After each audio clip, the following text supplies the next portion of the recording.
Well, here I am, Donny T. I take my glasses off. I have to put them on a little while though because I don't see as well as I used to. Well, welcome to my no knock, no bash zone. And you guys are my buddies. Now, obviously, you see, Donny T is alone. Everybody was anticipating Bill Staxx. I will not disappoint. Here's what's going on. Bill called me from the bus station. Eddie is going to pick him up. The bus was detained, whatever it was. It's taking a little while longer. But I'm going to hang in there with you guys because that's just the way I am. The old adage, when the world gives you a lemon, you guys continue that one. You know how it goes, right? Well, here I am, and I have a story. You know, I have to reach into my archives when I'm stalling for time, as I am going to do right now. Unless anybody has anything they'd like to say to get me to say something. What's up, Donny T? Mike Maynard. Hey, buddy. Big G, how you doing? Well, I'm just going to share with you the fact that I just started about 4 days ago the carnivore diet. I will let you know how I'm doing. If I don't, I'm dead. Okay. I have to try different things all the time to see where my body sits in relation to my age, which is, you know what? Tomorrow is my birthday. Are you shitting me? It got here so quick, I can't even friggin' believe it.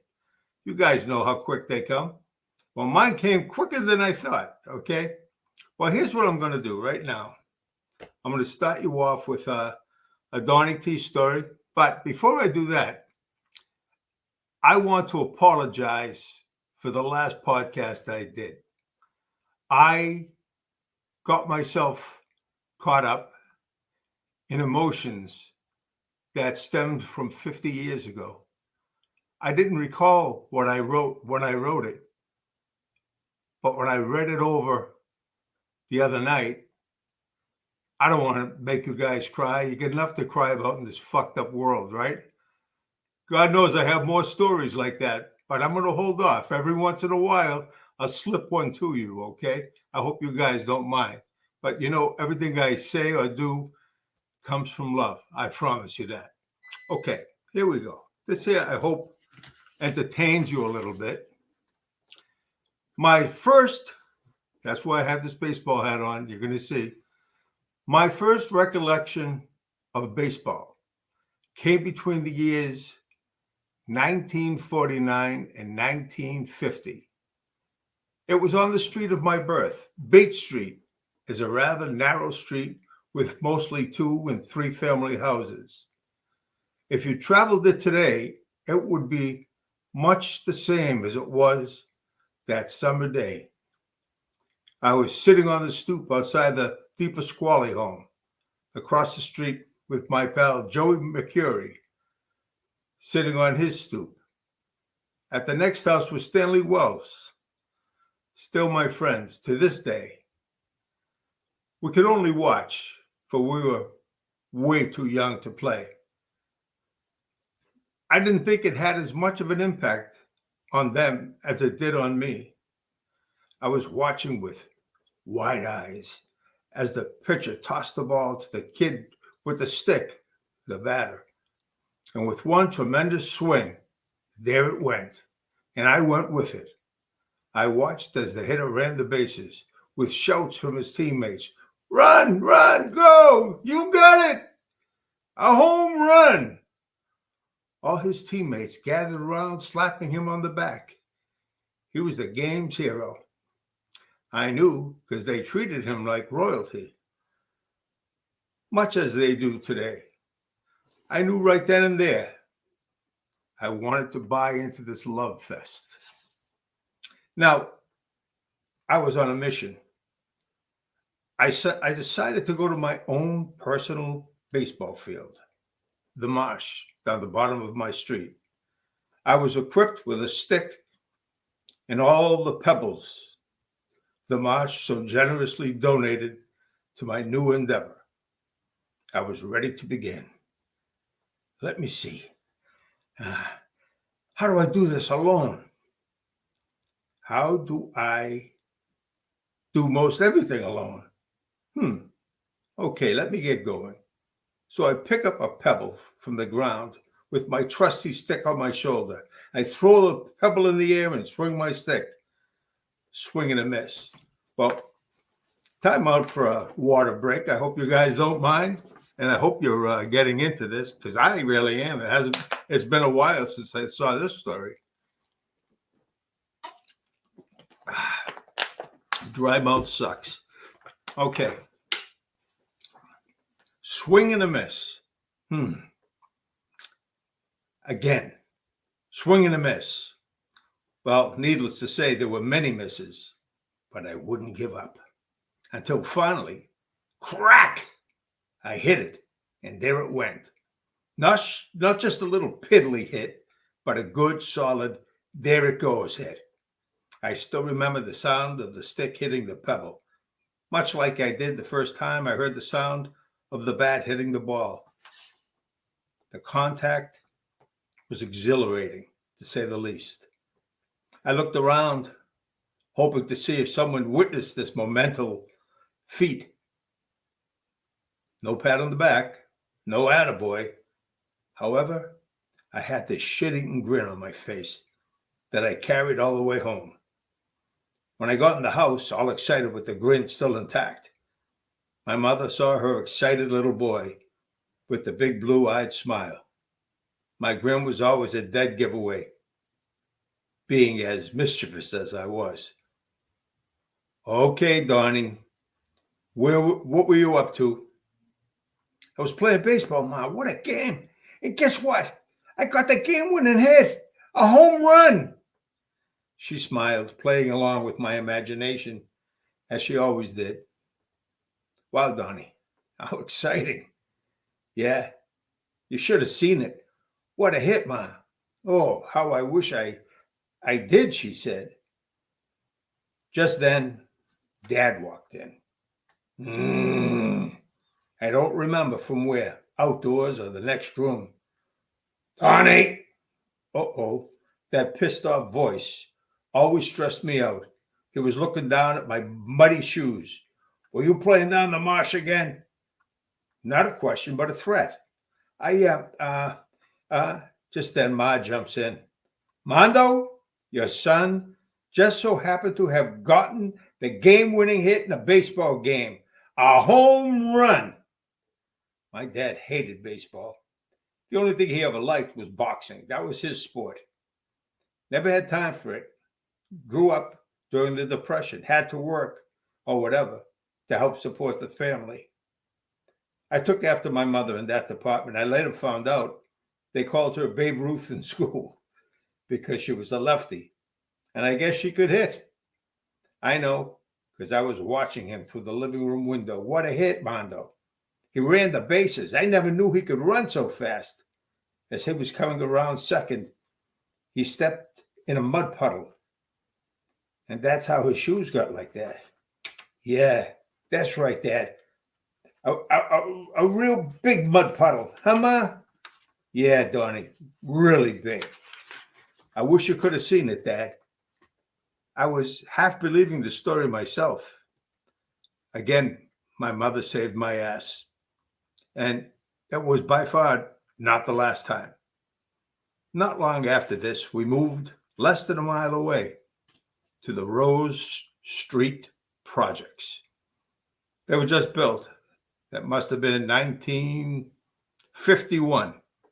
I loved it. I really loved it. It was like having our own house. Next to Bate Street, it was like living in the country. Everyone had their own grass lots. Not that they were big, 2x4.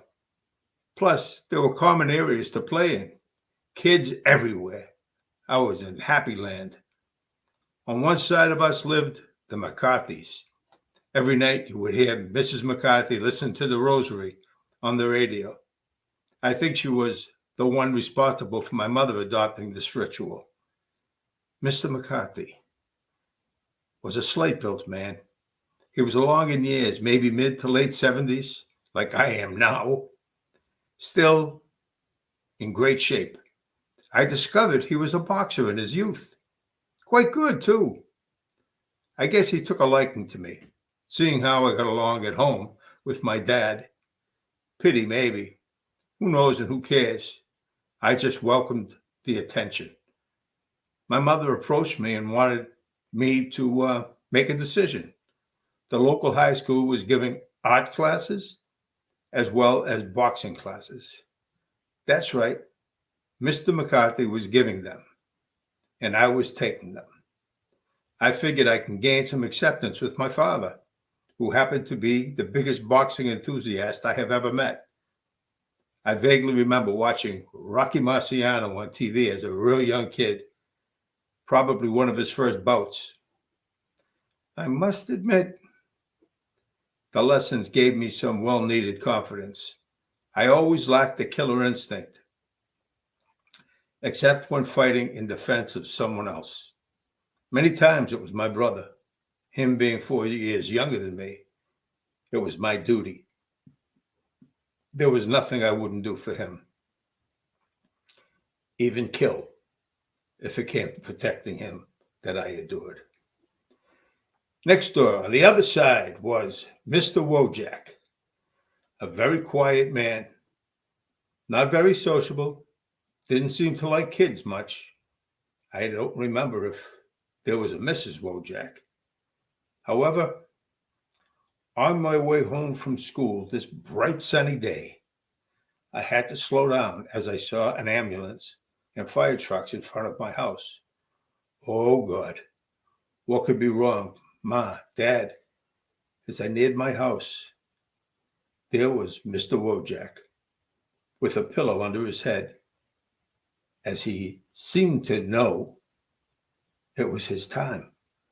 He looked so at peace. This was this young boy's first time witnessing death. It disturbed me then. It disturbs me now. Moving in after the Wojaks was the Minicellos. Irene and Mickey, they had 2 daughters. My mother got along fantastic with them, as did the rest of our family. Mickey was blind. He lost his vision in a work-related accident. He was working in a family-owned salvage business. As I remember the story, someone was pushing refrigerators off the truck. He was on the ground when one of them exploded in his face, blinding him. Imagine going to work on that sunny day, not a care in the world, a wonderful, beautiful wife with 2 fantastic children. And by the end of the day, you're blind. Puts everything in perspective when I think of life. He was a great guy and funny too. When his wife would go out, he would feel her clothing to see if it would be too revealing before he let her leave.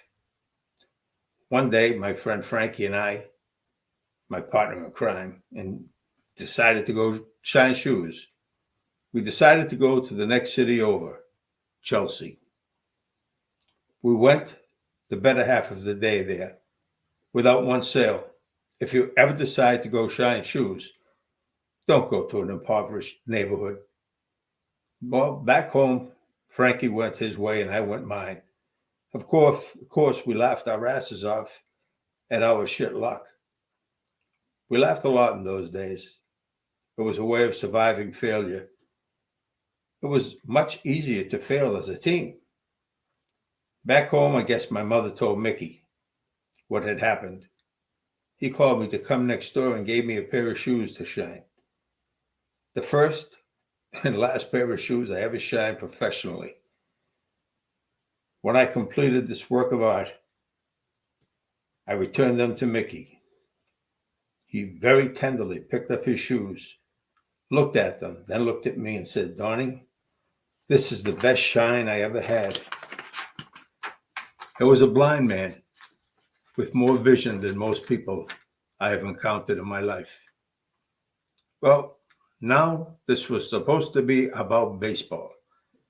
As spring would sneak up on us in New England, the birds chirping, and I swear to this day, there was a unique aroma in the air. The doors would open wide, the winter doldrums were coming to an end, and projects came to life. Hi ho, Donny, coming out to play? Everybody remembers that sound. Hey, coming out to play? I loved those days. Time to play baseball. We played hardball, softball, but mostly because of the windows, we had to play using a rubber ball, either pink or white pimpled. When all the guys were here, we played teams. But many of the times, only 2 or 4 guys were around. However, it never stopped us from playing, usually stickball, a game where with chalk we would draw a strike zone. At that time, we all knew the lineups of every American League team. Of course, we all had wanted to be the Red Sox, being from the Boston area and all. The Yankees were as hated then as they are now. I don't hate them so much anymore because my friend Phil loves the Yankees, and I'm a loyalist when it comes to friendships. My friend Johnny loved the Yankees, so he always chose to portray them, which was just fine with me. Only problem with Johnny, I could never beat him. He just had this great uppercut home run swing. More times than not, he would hit the ball so hard it would break in half. Now, where could a couple of little kids come up with a dime on such short notice? Of course, if we could find any soda bottles, we could cash them in if our siblings didn't beat us to them. Well, you see, poverty can never outdo imagination. We would take the Project Kids half ball. This must be where I developed my eye for hitting a baseball. This half ball would curve, drop, come in straight and fast. You never knew. We would play as many games as we could until we heard, "Come in, supper's ready." After supper, oh, those were the days. I got to interrupt myself. There was nothing like supper time in the projects. After supper, we usually played hide and seek when we weren't jumping rope with Edie and the girls. They didn't usually invite us. It was a lark and they would tolerate us. After all, we were tight-knit, like family. How I miss those times. Dad, as I said earlier, was not really into baseball. And I didn't know when or where baseball tryouts for the Little League were. By the time the season came along, my friends were on teams, and I would go watch them. I wanted to play so badly. It was so frustrating to me to watch and not play. I swore the next season I would find out beforehand. Now, I was 12 years old, hitting the shit out of a baseball and pretty damn good outfielder as well. My boyhood baseball idol was an outfielder by the name of Jimmy Pearsall. The first book I ever read on my own was called Fear Strikes Out. They also made a movie adapted from the book.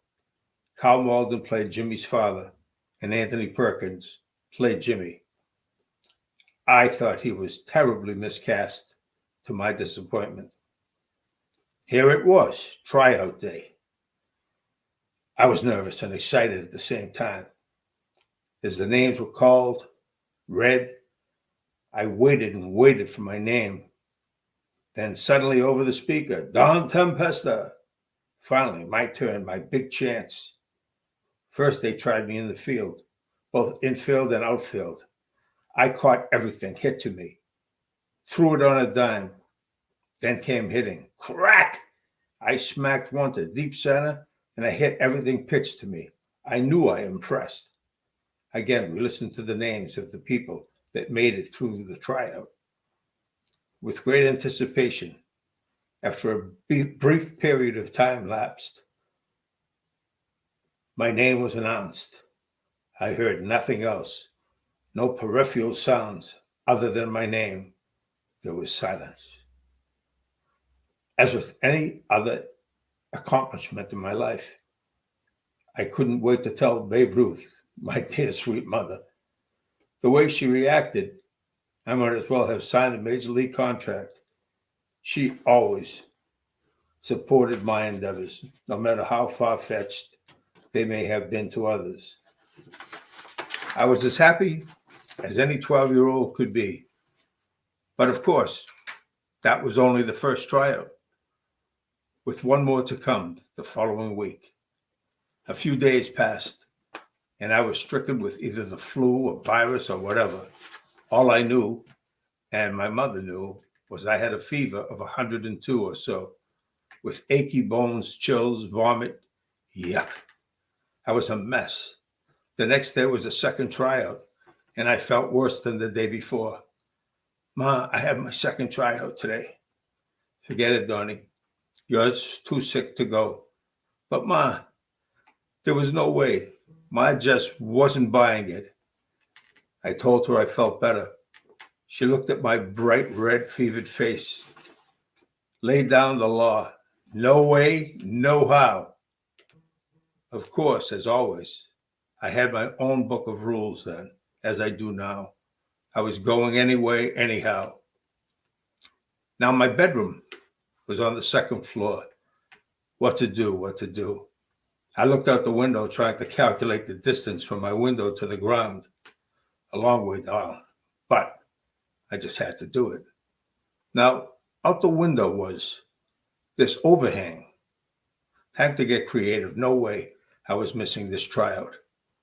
So as quietly as I could possibly be, I began to open and remove the window. With the cunning of a second-story man, I climbed out the window to this very narrow overhang. Looking down, it seemed even higher than it did from the inside of the house. To be honest, I never liked heights. Then or now, the maneuver would not be easy. First, I would have to swing myself off the overhang to the hand railing that was situated on the concrete steps leading into the house. I was scared to death. One wrong move could be a major disaster. Well, here goes. I threw my baseball glove to the ground, made a sign of the cross, and prayed to God to assist me in disobeying my mother. With one very courageous move, I swung myself from the overhang, holding on for dear life. Uh-oh. I must have miscalculated, for my legs were too short to reach the railing, and I couldn't hold on much longer. Calling for help would have gotten me busted. So with more real quick prayer, I prayed a lot in those days. I let go, landing on the railing. I kept my balance just as long enough to climb down and run my ass off, which I did, up the street, out of the projects, to Broadway and down to Hill Park, as sick as I was. The big day had finally come, and my escape was a huge success. Just like the first tryout, they started calling out names. The same drill as the first time. This time, though, through my illness and all, I felt as though I did even better than the time before. Okay, guys, line up, yelled one of the obvious coaches. This was the moment I had been waiting for. Finally, I was going to play in the Little League. I wondered to myself what team I would be on. Of course, I hoped that it would be the Red Sox. Well, guys, everyone did a great job. However, there are only so many spots available. I remember thinking to myself, I know my poor friend Steven would never make it. He was a couple of years younger than me, and I worked with him, trying to teach him the game. He just didn't have it. I waited and waited. I heard Stephen's name. I knew my name must be coming soon, but it was not to be. My name was never called. I looked around at all the kids jumping up and down in jubilation. I saw their mouths moving. I knew they were yelling a joyous yell, but I could not hear a word. I only saw them celebrating. My eyes welled over with tears. I felt so empty. The heartache was more than I could bear. Would God have punished me for disobeying my mother? I thought to myself, no, not my God. He knew I was a good kid. After all, I was an altar boy. I never swore. That fucking changed. I must have disobeyed my mother, but God knew how much I loved her. As I headed back home with my head down, distraught, depressed, and defeated, I didn't have the energy to run home as I had when I ran to the park. I just walked. I could barely see with the tears blurring my vision. I started feeling real sick by then. I guess it was mind over matter. I felt great until the bad news. The reality was I did have a fever and I was sick. The walk seemed to take forever. The pace just got slower and slower. I couldn't wait to get home. Even though I did not obey my mother, I just knew she would understand, and I so desperately needed her comforting words. As I got to the halfway mark on my trek home, I bumped into my sixth grade teacher, Archie Malace. Hey, Don. Dominic it was then. What's the matter? I was so embarrassed that I was crying, a kid my age and all. But he was nice to me, and I confided in him. Mr. Malace, I went out for the Little League and I didn't make it. I know I was good enough, and I should have made it. And this was my last chance because I'm 12 years old. I still remember the words he said to me, as if it were yesterday. Well, kid, you just learned your first lesson in politics. I will never forget those words or that moment in time. One of the most disappointing moments in my young life. When it came time for my son to play baseball, I became a coach.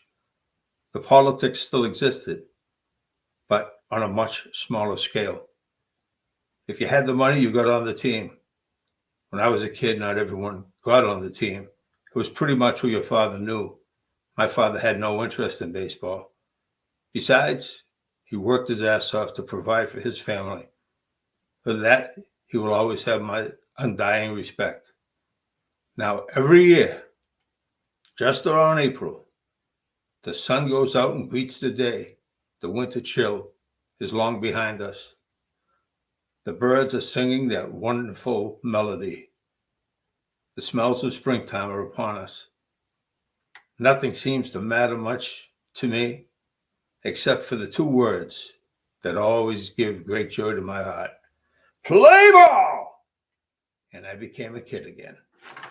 And that's the Donny T baseball story. I hope I didn't blow the shit out of you.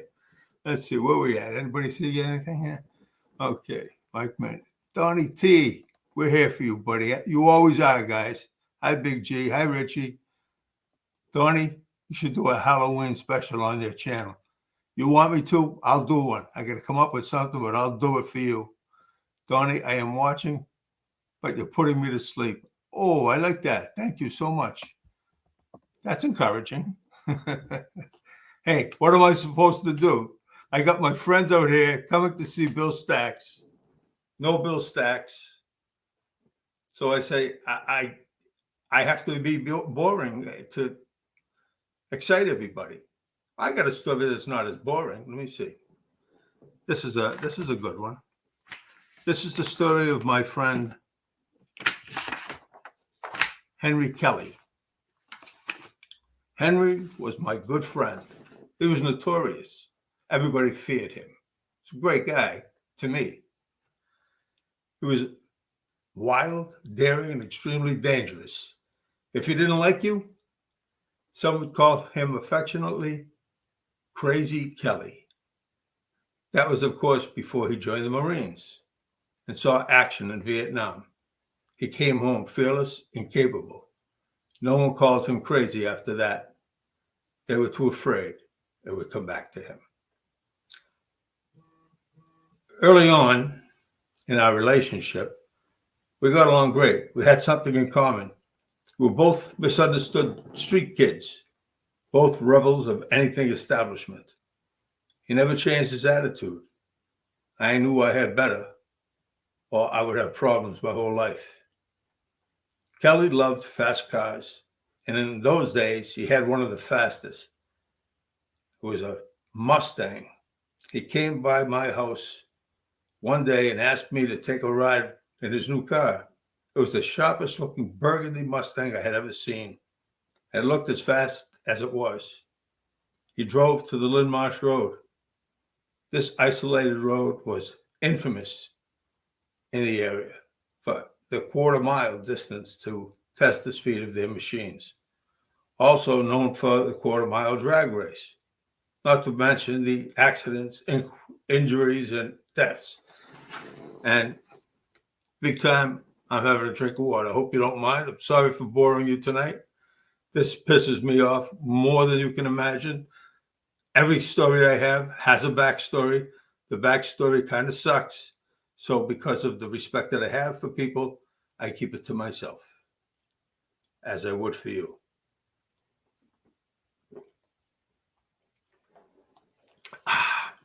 Oh, you were only joking. Oh, okay. I don't mind boring you anymore. You're the best, my buddy. You know I love you. Okay. As Henry reached the quarter-mile marker, I could see him looking over at me.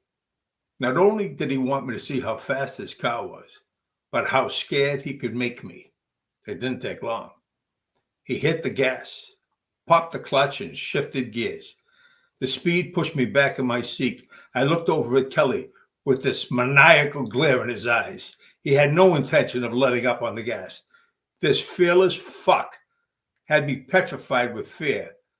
Okay, you fuck, slow the fuck down. He accomplished his feat. He got me to brake. With that, he eased off the gas, and took me home. When we got to the front of my house, he said, "Well, what do you think?" The same thing I thought before we went.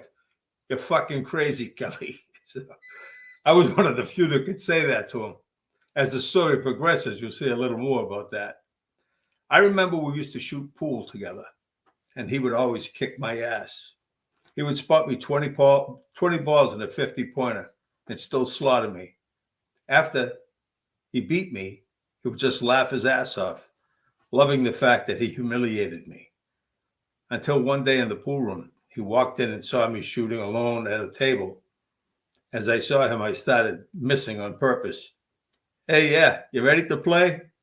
Nah, you always kick my ass," I replied. "Come on, I'll spot you 20 points. I forgot how much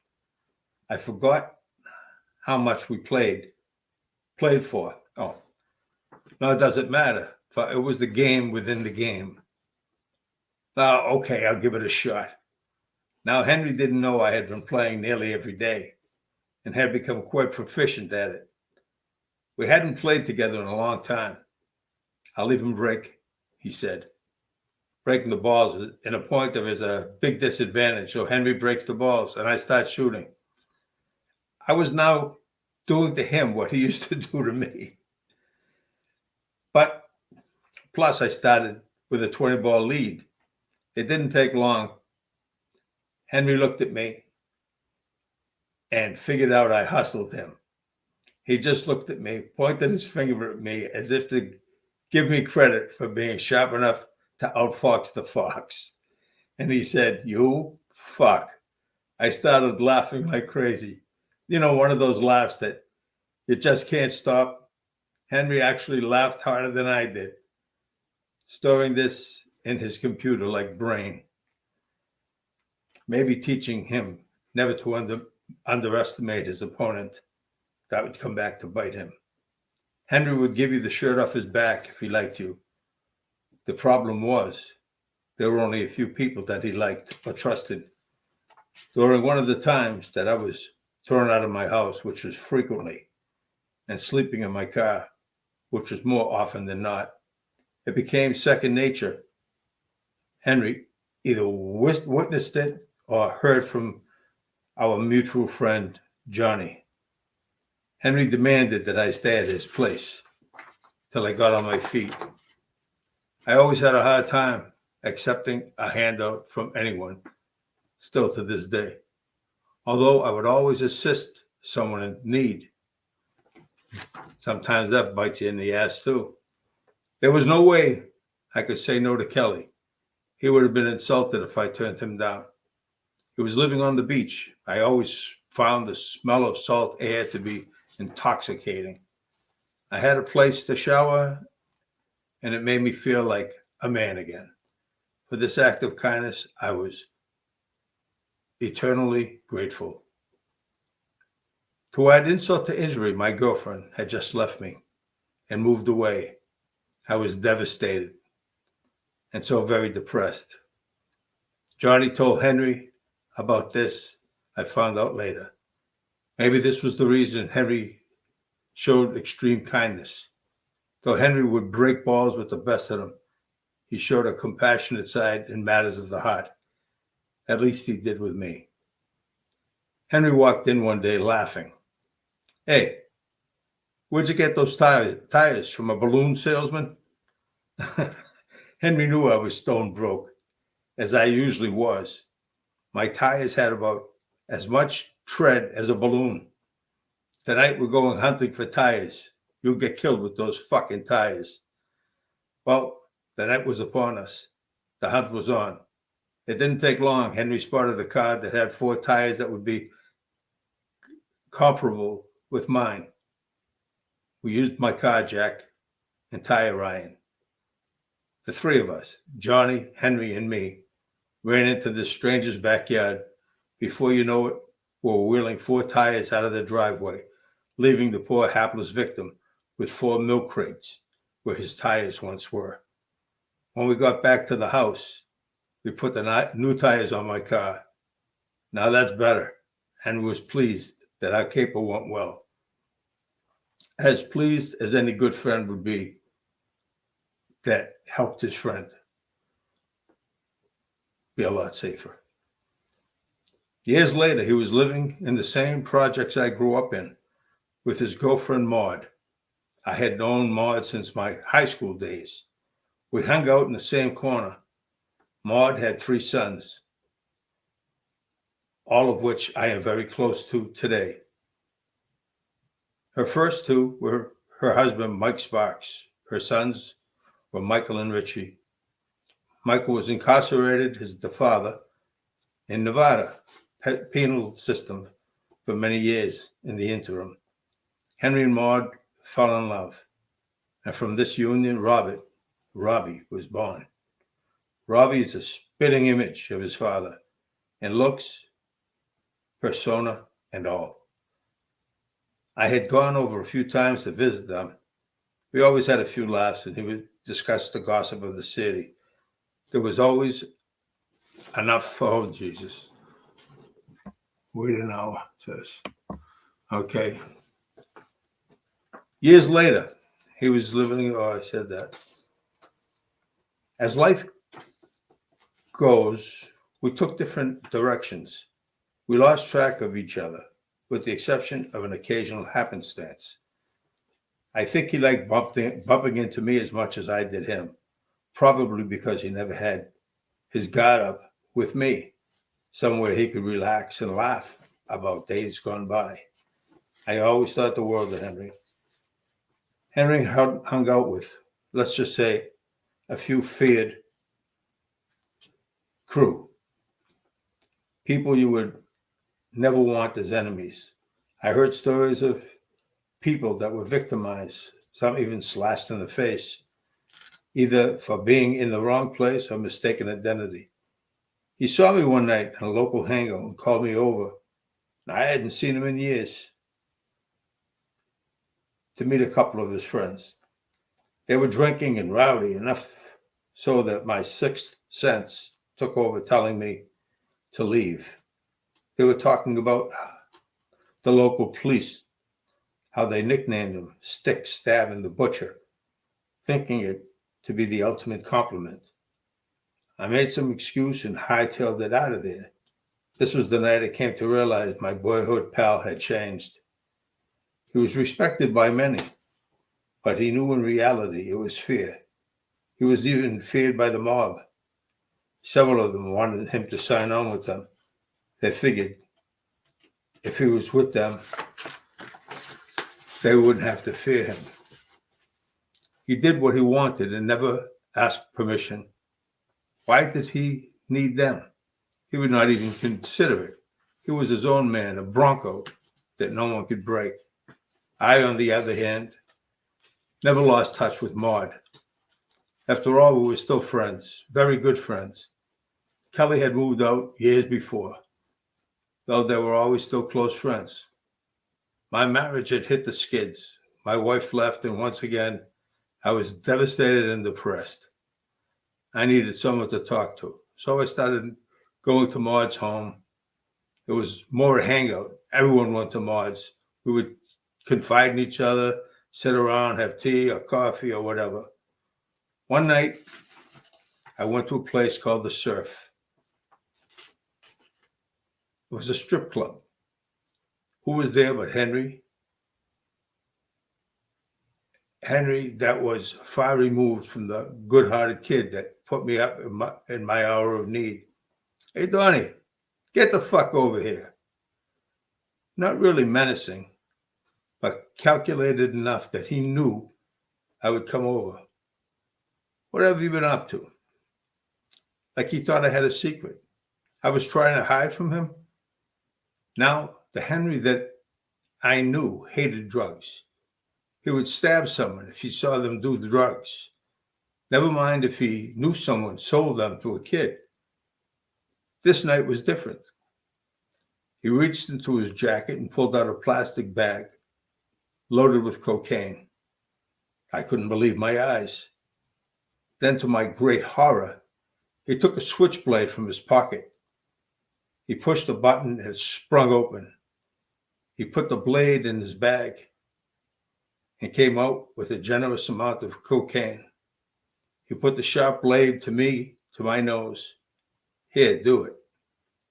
I knew better than to challenge him. I did it.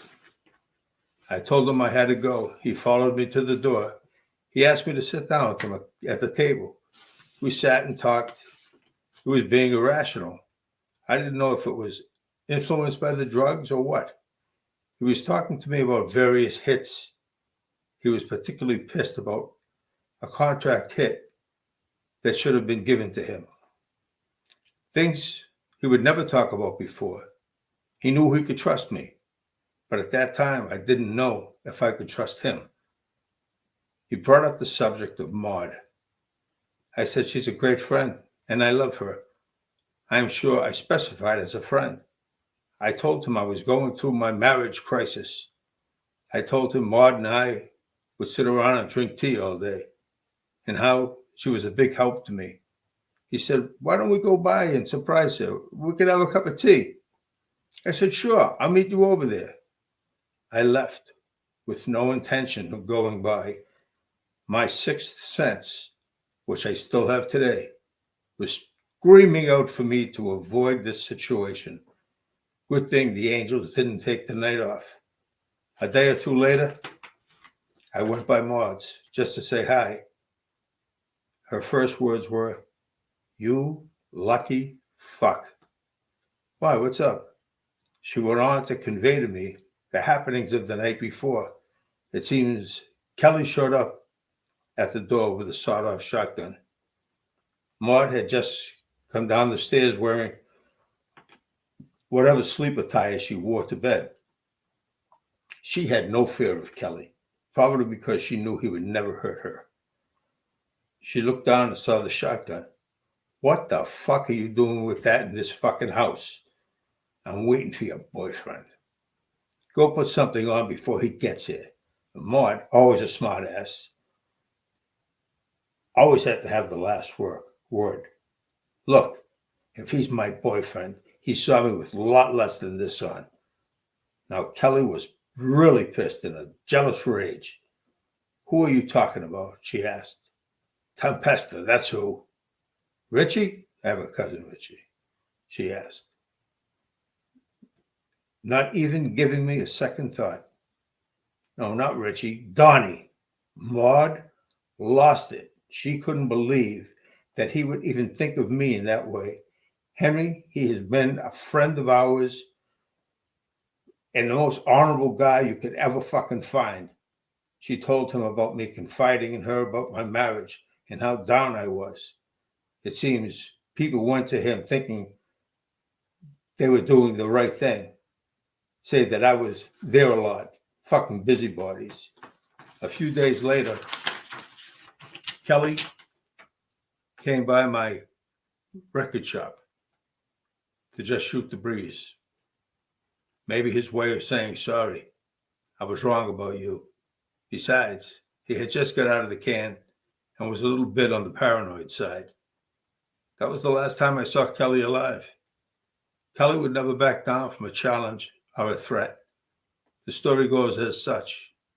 This kid, Michael, was dating his niece, and Kelly was opposed to it for whatever reason. Michael and Kelly had words over the phone, and Michael more or less dared him to come by. Like I told you, Kelly did not back down. Maybe he should have known by the lesson he learned playing pool. Never underestimate your opponent. The door was left unlocked, and he walked in to his own personal death chamber. It said he was shot as soon as he walked in. Rumor has it he laughed at the shooter. True or false? It adds to his mystique. They say the shooter was slashed in the face. Rumor has it that they were self-inflicted. Michael showed up at Kelly's wake with his face bandaged up. The local police were elated because of the danger he presented to them. They did virtually no investigation. The crime, you might say, however, did not end here. The following week, there was a knock on Michael's body shop door. As he opened it, blam, blam, blam! Shot at point-blank range. Kelly's death was avenged. From beyond the grave, you could almost hear that maniacal laugh, the last laugh. I still see Henry's son, Robbie, from time to time. He idolized his dad. He got to see the best of Henry Kelly. Not many had that privilege. I am glad that I was one to have known the best of Henry, the man who helped me in my hour of need. Now, if I'm still fucking boring you, go fuck yourself. What can I tell you beyond that, right? You think it's easy doing this shit with nobody around to talk to? Oh, God. A Halloween thing, huh? Let's see. Donny, you are a great host.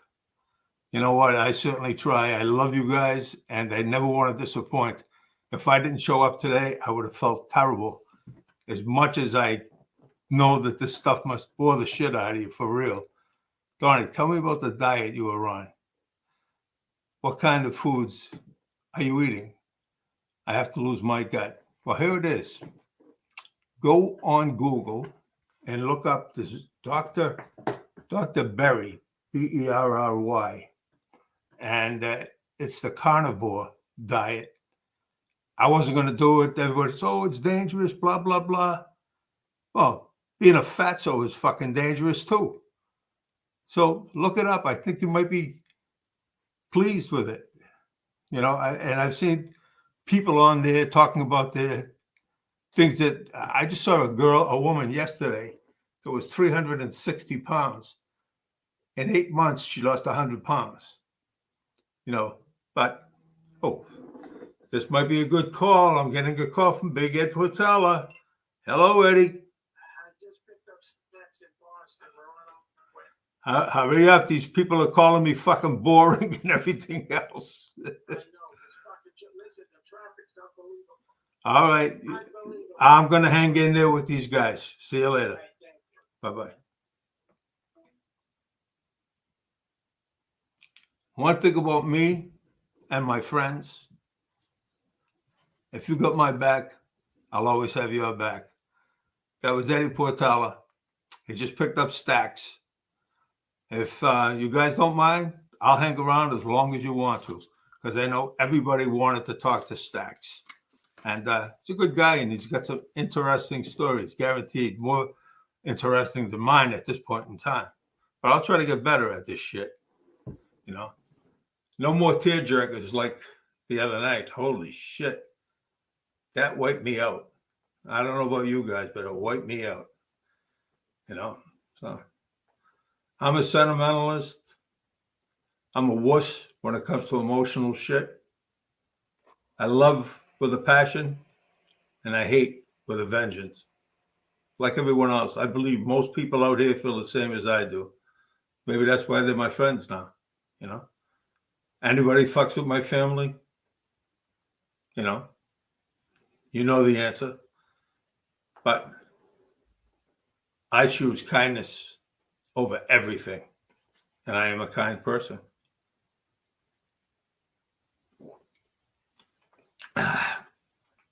Buona salute. I got stories about Germany. What can I do for you guys? Tell me something that I'm lacking tonight besides being boring. That carnivore diet, I think, is a hit. I think it's going to be good. But the reason I got on it, it's not so much about the weight, although that does help. I'm type 2 diabetic, and I want to decrease my numbers, and I have high blood pressure.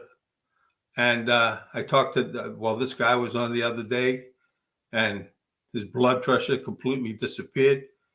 He's off all his meds. I want to be off my meds. You know, it was a great thing when you're a kid and you get up in the morning and you go out to play. You don't have to stop and fucking take a pill or nothing. Yeah, so that's it. I'm trying to think. Is there anything else I can talk about that won't bore you, though? Yeah. I'll tell you, I had a great night with Paz. I hope you guys enjoyed that. That was anything but boring. Paz is a great guy. We went to his house. I don't know, you probably saw all the pictures that I shared. I put them all on Facebook, and most of you guys are my friend on Facebook. But yeah, what a sweetheart. I talked to him the other day. I asked him to come back down again. I told him I'd pick him up. I have to drive all the way to Rhode Island to get him all the time, but he's worth the trip, Great guy. I felt as though I've known him forever. I was laughing. We were together, and I said, wow, Paz, it feels like I've known you my whole life. I says, how long have we been together? He says, I don't know. He says, maybe 37 years. So he has a good sense of humor, too. We went to Peter Wu's Chinese restaurant, and I didn't realize how popular and noticeable he really was. Everybody wanted his autograph. They all wanted to talk to him. And you know what? He ingratiated them. What a sweetheart of a guy. Really is. Really. Another guy that I'm going to try to get back on here again. The writer's strike just ended, and he was doing a TV series in LA. That's Lenny Clark. Most people, if you're into comedy, even a little bit, Lenny Clark is the man. Plus, he's made many, many movies, and he told me he'd come back on again. But this time it'll be a lot better than it was the first time, because he was my first person, and this was in Melrose. And it was a little more stringent, like me. I don't care if you say fuck this or fuck that, But when you say fuck you, I can handle that pretty well too. So, yeah. So I want to have him back on again. And I'm trying to get John Fiore from The Sopranos. That's the guy that played Gigi, and he died on the toilet. And I got a couple of other people that want to come on. I have this woman, right? And it's really hard when a woman is drop dead gorgeous because my shyness comes into play a little bit. But she's a makeup artist, and I tell her she's my favorite dancer. I've seen her dance. My God in heaven, you'd leave your home, you'd leave your family to go be with her. But she's a beautiful woman and a nice kid with a good personality. And if she could just be, open about the people she's worked with and, say what she's got to say, tell us the good, the bad, and the ugly, because those are the things we want to hear. But yeah, she was on Shutter Island. That's where I met her. Also, Manchester by the Sea. She was in. You name a movie, she was the makeup artist on it. At least one of them. Yeah, great kid. But that's another one. And I also called Richie LaMontagne. If you know him, he's a boxer, and I'm pretty sure he's going to be on my show. And some other people that I've talked to recently. I know, what's his name? Paul D'Angelo said he'd do my show. It's hard putting things together. You know why? Because you don't know. Like, when you're organizing a show, I never did this shit in my life.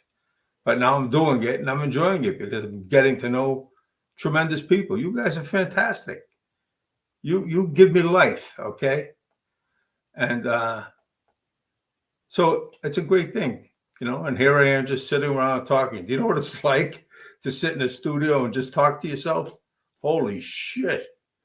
Try it out. Just go sit in your bathroom, look in the mirror and talk. So you'll find you to be as boring as me, and I hope you were just joking with me, Italian stallion. You fuck you. Yeah. It's a good night out for all of us, I think. It's this is our hangout. If you ever have anything you want to do or say, or anybody want to come on the show, I know Danny said he would be on the show. Danny Dossimo. You better fucking show up soon, though. Let's see. Italian Stallion. That was a good story, Donny, that you wrote. Seriously, are you putting this into a book or movie? Great stuff. Oh, thank you, Sunshine Productions. I'd like to know who you are, because if you got anything for me, I'd be happy to do it. Acting is my thing and writing is another. Donny, tell me about the diet. Okay, I already told you that one.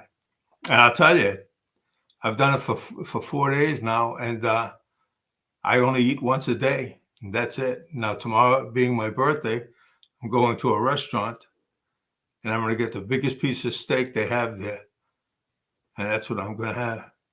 Donny, you are a great host. Italian Stallion, I love you, brother. Boston Cleaning Company. Love these stories, Don. Thank you so much. My house needs to be cleaned, but it'll probably be too expensive. I'm only joking, buddy. I know you were joking. Let's see. Donny, I'm watching, but you're putting me to sleep. You fuck. Let's see. This fucking thing, I gotta learn how to use it. All right. Italian Stallion, Donny T, we're here for you, buddy. I know you are, and that means a lot to me. Hi, Big G. Something there. Oh, wait a second. There's somebody I don't see here. Where is he? Mike Maynard, my man. That's my man from Vegas. My good buddy. How come I don't see Cass? Brian Cass. Cuss, I mean. I don't know. I hope he's all right, because he's always here. Maybe he took a break. But he'll watch me if he goes online. Watches the live shows. I don't believe. Don't forget, guys, it's 8:59, and I'm here for staxx for you. I don't do this. I don't stay this long. But I would imagine you guys still want to see staxx. Am I right? I hope I am. Let's see, get some new comments here. What's it say? Okay. Oh, Sunshine Productions. Happy birthday. Well, thank you, thank you, thank you. My son and my two grandsons called me to wish me a happy birthday. They're going to NASA. My son's taking them there. They love everything about space. But I said, sure, my birthday's tomorrow. He said, oh, shit. He said, I don't believe it. Yeah. You know what? Family rocks. And sometimes family rolls. You know, most of the time it's pretty good. Happy birthday, Donny. Thank you, guys. I really, really appreciate it. You know that. You know, and I got to come up with some more ideas for shows and stuff. You know. So, anybody have anybody that they think might do well on my show? staxx is a great guy. Well, we'll find out if he doesn't fucking show up. Well, I won't think he is. So, let's see. Donny, do you know Wendy Carboni of Revere? I'm his niece. Huh. Not offhand. Not offhand. I do know some Carbonis, though. No, there was a Wendy that I knew, but she was like me. She was an extra, and I think it was The Fighter. Her name was Wendy.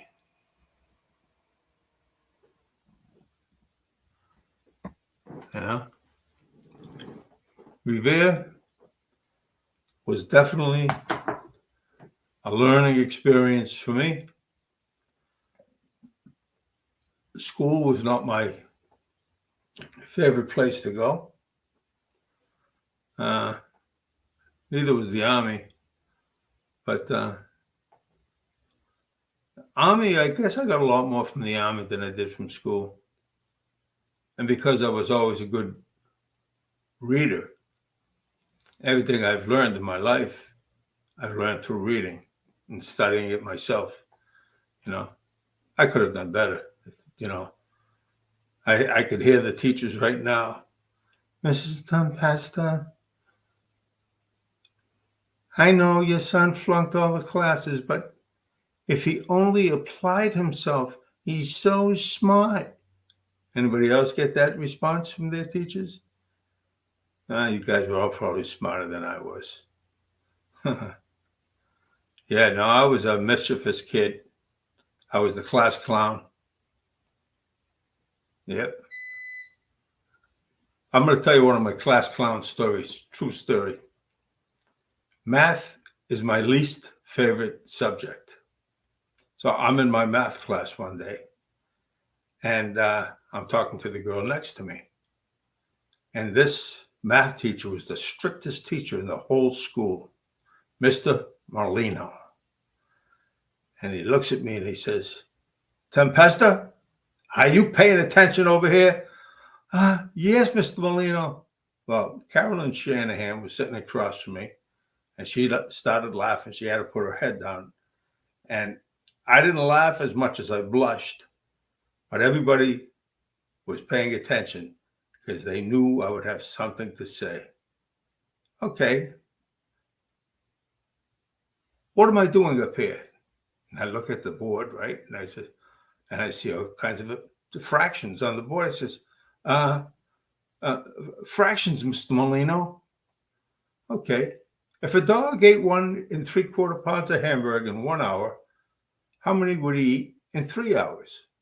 So now, of course, I look up to God. Oh my God, I got to come up with something, right? I need an answer, right? And finally it comes to me, and I say, well, that all depends on how hungry the dog was, Mr. Molino. Well, when I tell you, the whole class broke up laughing. Even Mr. Molino had to hold his stomach. He was laughing so hard. He says, that'll cost you a U for unsatisfactory conduct. I said, that's okay, Mr. Molino. That makes it unanimous. Everybody gave me a U. So that was my math joke. Yeah, that's funny.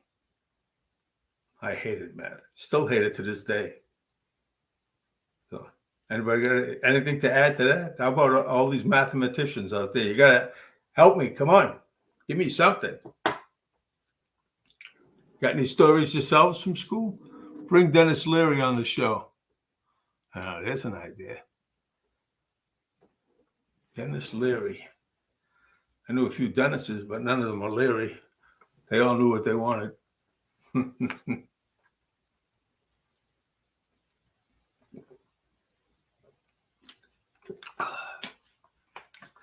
Man, oh man, being in this basement dries you out. Yeah, Henry Kelly was a man you would not want to mess with. And people were shocked that he was so tight with me. Probably because I'm not judgmental. You're my friend, you're my friend. I don't judge people, you know. Don't judge me, I don't judge you. It makes it comfortable for everybody involved, you know. I think more people need a good sense of humor. I could say that. Yeah. Good sense of humor. Like me, I got a great sense of humor because right now, I know if you look at me, you say, look at him. He's calm as a cucumber, that guy. He's amazing. I ain't so fucking pissed right now. You have no idea. Staxx is not here. He was supposed to be here hours ago. So it's very, very sobering to me. And I try not to like yell and say that dirty this or that dirty that. I'll tell him that. I won't tell you that. Although, yeah, that son of a bitch should have been here. Yeah, Staxx is an interesting guy. That's why he's going to be here. And Eddie has proven to be a real good friend because he's picking him up. You know? Yep. My sister Norma. That was quite a thing. I could picture everything that I was reading like it was yesterday. It's amazing. It's amazing. Thankfully, I got a good memory. Who's this beeping me? Let's see.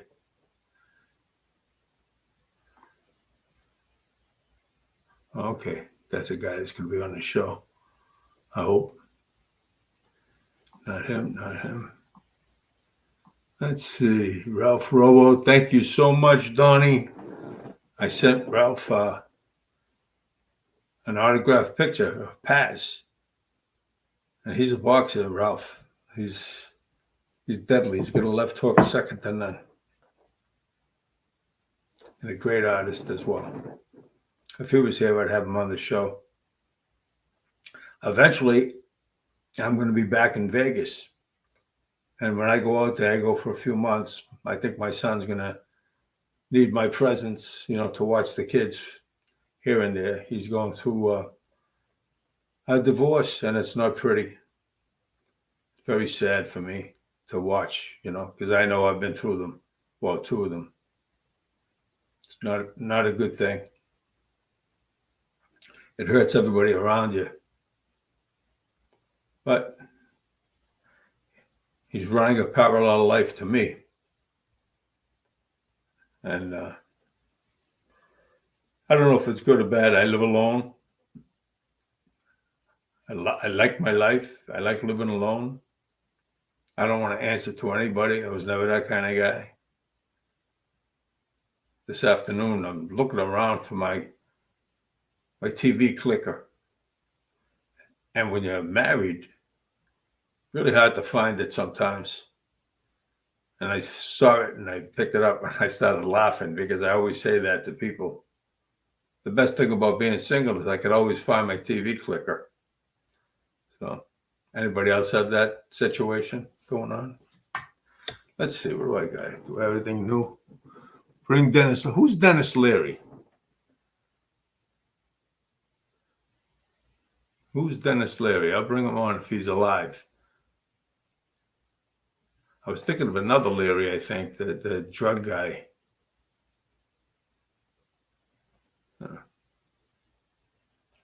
Want me to call Eddie, see where he's at? because I'm actually growing older as the minutes come by here. Okay, Eddie, where the hell are you?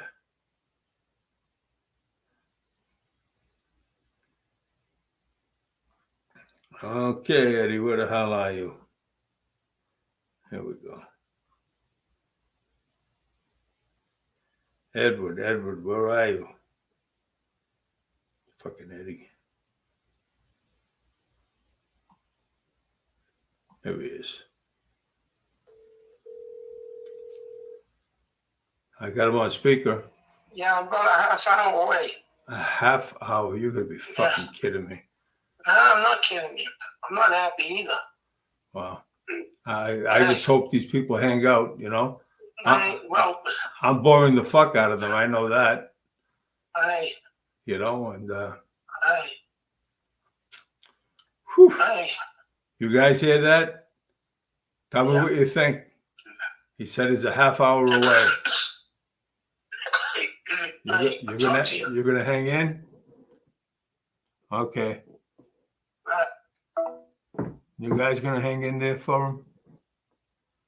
Staxx is a great guy. Is he worth waiting for? That's my question. Let's see. Do I have any more stories? I don't know. I don't want to pour the fuck out of here any more than I have.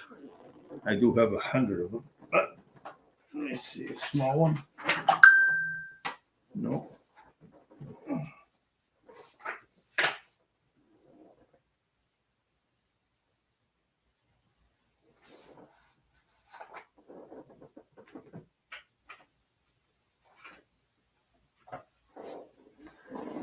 There's a story called Bad Boy. That was me. That was Germany. I don't want to read that one. I'll have you all crying.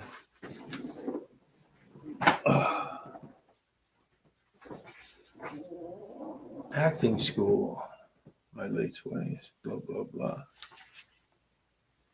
I might have said that one. Dancer. I think I shared that one with you. Leo Flecken.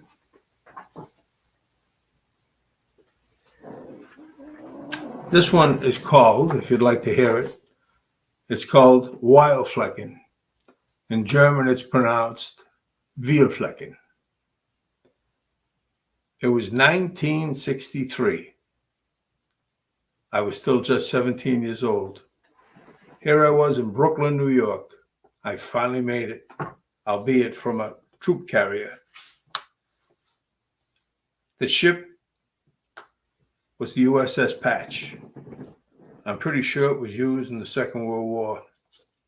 At this time, its main function was carrying troops overseas. As we set out, I could see the New York skyline fading off into the mist.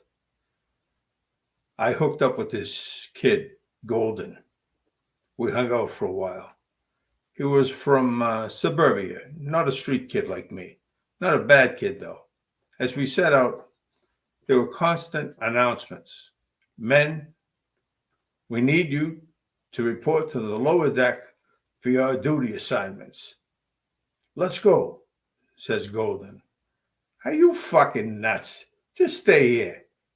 They ain't doing, they don't even know you exist. We'd better go or we'll get in trouble. A pussy. What do you think he'll do? Throw us overboard if we don't report? Fucking Golden was too much of a goody two-shoes. I knew I was right, but I figure, what the hell? Let's see what happens. As soon as we get there, the sergeant says, okay, we got 4 more men. They picked 2 guys in front of us. Then they picked me and fucking Golden, the chicken. You 4 guys, give me your names and report to the mess hall. You'll be on KP for the remainder of your ocean voyage. Laughing like he thought it was funny. The rest of you men are dismissed to do as you please. I looked at this chicken fuck. You stupid fucking kid. I called him Golden Chicken all the way to Germany. If I even ever talked to him again after that. Whenever I could sneak away, I did. just walking around the ship, watching the guys, many in stages of violent vomiting bouts.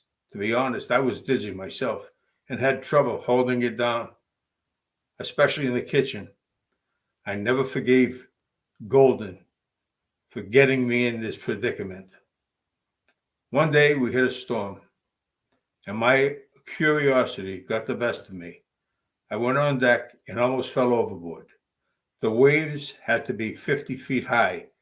I was petrified. The ship seemed to be on its side, making me feel as though if I reached out, I could touch the water. I had enough. I ran down to the lower deck as quick as I could. The constant swaying back and forth made my head spin so bad, all I could do was close my eyes and pray to God that it would end soon. It lasted for hours, but as quick as it began, it stopped, and the ocean was as calm as a sheet of glass. The mysteries of the sea, how vast. Land, land, someone yelled out during the storm. I never thought we would ever see land again. Finally, after what seemed like an eternity at sea, off in the distance we saw land, the white cliffs of Dover. I remember hearing of them in a song. There'll be bluebirds over the white cliffs of Dover tomorrow when the world is free. Well, anyway, it was made popular during the Second World War. The next stop was Bremerhaven, Germany. This is where all the troop carriers landed. As we disembarked, all I could think of was when Elvis landed and the crowd that showed up to greet him. I wondered what his thoughts were when thousands of people yelled out his name, Elvis, Elvis. The movie in my head never stopped. We went from there to the Bahnhof train station. Many men heading in various destinations. My destination was Heidelberg, a beautiful, picturesque landscape. Heidelberg University was where Hitler attempted to attend art school several times. To his great dismay, they refused to accept his application. I was picked up by Jeep at the train station. The driver greeted me with, "Welcome to Germany." As we drove through the countryside, the driver pointed out different points of interest. I remember seeing my first castle. I was smitten with this country. The movie in my head was an all-time high, and this was the perfect setting. We drove for several more miles as we neared our destination. Just around the bend was Heidelberg. It was breathtaking with a postcard-like look to it. At the end of the Strasse street was Heidelberg University, like a sentinel keeping watch on the whole city. On the outskirts was a town called Käfertal. It was near enough to Heidelberg for my liking. I was happy for my decision to choose Europe unassigned, whatever they meant. No sooner do I get to my new unit that they decide there is nothing there for me to do. This would have to go down in military history as the quickest transfer on record. So much for you, sweet Heidelberg. I must be on my way. The trip was a much longer ride.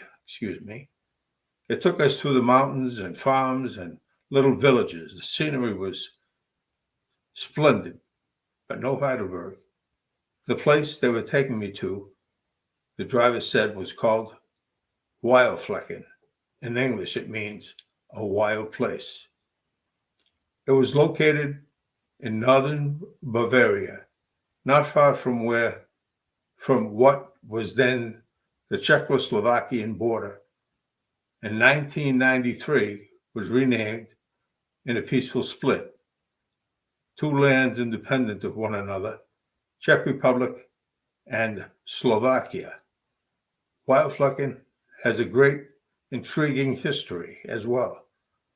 During the Second World War, this wild place was a well-kept secret. This was where Hitler had his special training outfits. It wasn't until the war was over that this place was discovered.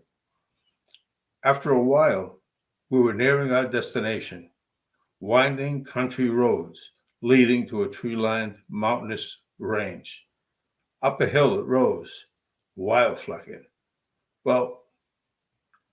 Well-constructed buildings on either side. My new residence was one of the first buildings on the right side of the road. There left a lot to be desired, albeit the hub of activity was right next to my barracks. Kino, the movie theater. I did come to find out it was very advantageous, excuse me. We had to walk everywhere, up and down hills. Thank God I was young then. It would probably kill me today. The chow hall was up over the top of the mountain, so you had better partner up with a friend to make the trek bearable. So to walk 50 feet to the movie theater was a huge plus. My first few days in my new surroundings had me wishing I was sent just about anywhere else but where I was. It seemed lifeless. I don't think we had 30 men in the entire company. I made my way, talking with the guys, trying to strike up friendships here and there. I may have been the youngest man in the company, although I felt more like a kid at the age of 17. My room consisted of a potbelly stove for the cold German winter evenings. My roommate was a young guy named Donny Sturts. Danny was a fun guy, and we got along well. I believe he was from Ohio, but the guy I was closest to was a guy from Deep Creek, Virginia, by the name of Don Black. We had Elvis Presley in common. He was our boyhood idol. We both loved his music then, as I'm sure we do now. I would be remiss if I didn't mention Trucker Tom.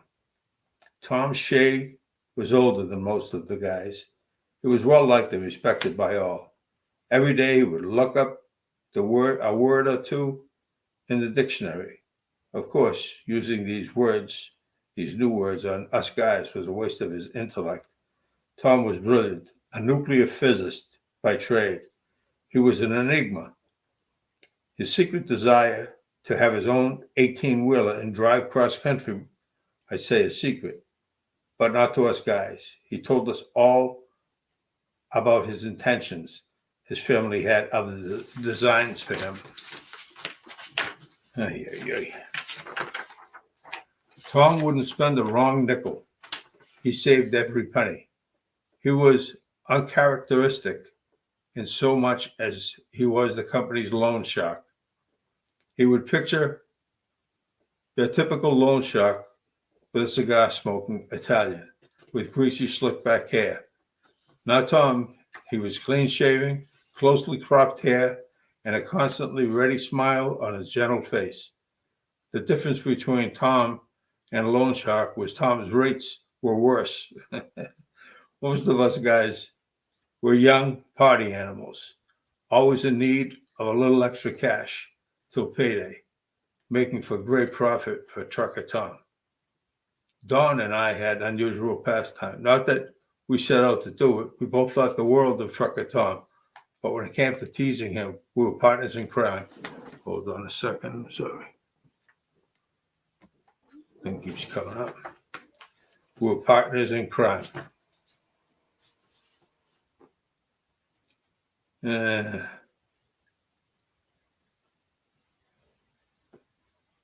of the most important qualities you could bring to a friendship are loyalty and honesty, and I still feel that way. If Don had something to say to me, he always spoke from the heart. One particular incident was when I sensed the guys in the barracks ignoring me. Not all, but most. So I approached Don, knowing I would get the truth of the matter. So I asked him why no one was talking to me. He could tell I was hurt by the disregard I was being shown. Donny, in our barracks are a lot of good old boys with redneck views on life. I always knew Don to be reasonable. However, I know where he was coming from. What do you mean, Don? I asked. I was taken aback by his reply. Donny, they're calling you a nigger lover. Now, Don was also from the South, as most of the men in my barracks. However, he got along with everyone, black or white. I believe we shared the same prejudices. We both hated mean people, whether black or white. I always valued his honesty. Most people would rather talk behind your back and join up with the majority, not Don. He was a loyal friend, and he's still my friend to this day, and he lives near my son in Virginia. The reason for my new moniker happened because of my views of isolation. Upstairs for me was a black guy named Rollins. I got to thinking how lonely a life he was living. He would go eat alone. Virtually all his working hours were spent alone. What kind of Christian would I be to not show this man kindness? The loud music in the hallways consisted only of twangy country music, which became overbearing to me. I was into rock and roll and Elvis. I also liked the new grooves and the black singers and soulful songs. As I was upstairs one afternoon, I heard such music. It was coming from Rollins' room. I went over and knocked at the door. Hello? Hello, who there? I sensed fear in his voice. I realized at that time how alone this man really was. It's Donny from downstairs. All right if I come in? What do you want, man? I told him how much I liked the music he was playing and asked if I could come in. He invited me in and couldn't be kinder. A lot kinder than he was treated. We went to chow together a few times, and for some reason, I got that name. Fuck them. I'd do it all over again. I was always my own man.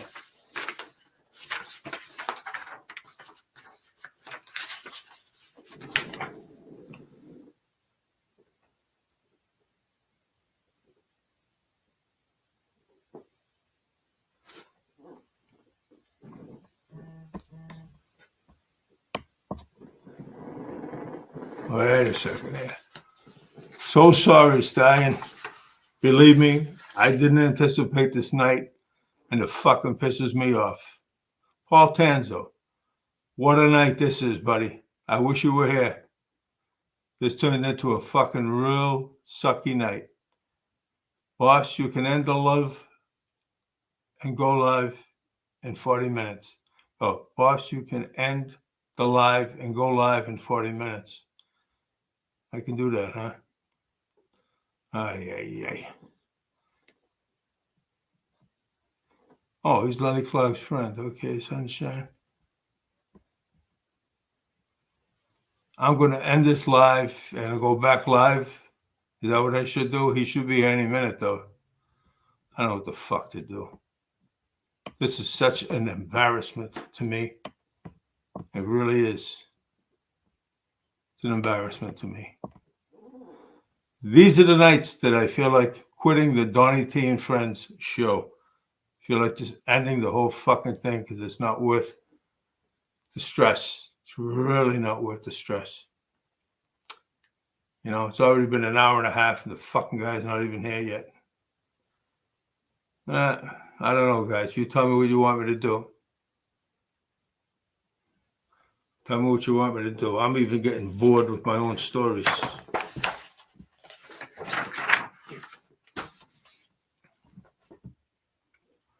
All right. He's Lenny Clark's friend. Dennis, talking about Dennis Leary. There'll always be hiccups. Don't stress. I just don't like disappointing people. You know, especially some of my favorite people. You know, and do you think I want to wait for this guy? I don't even want to wait. I feel like getting up and leaving and saying, fuck it. you know?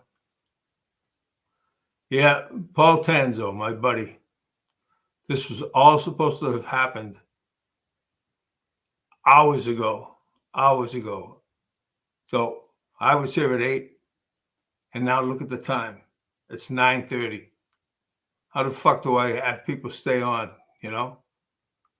Yeah, I got to put something together with some people that are worthy of coming on. You know what it's like, buddy. Yeah, I'm very upset.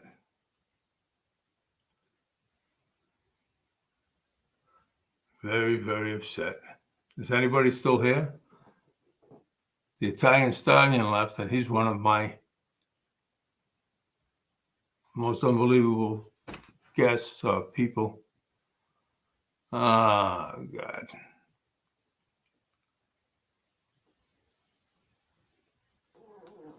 Whew. Paul, what are you up to, buddy? Hi, Paul. Reached out when I was in Boston. There'll always be hiccups, yep. If hiccups lead to vomiting, that's about where I stand right now. This is terrible.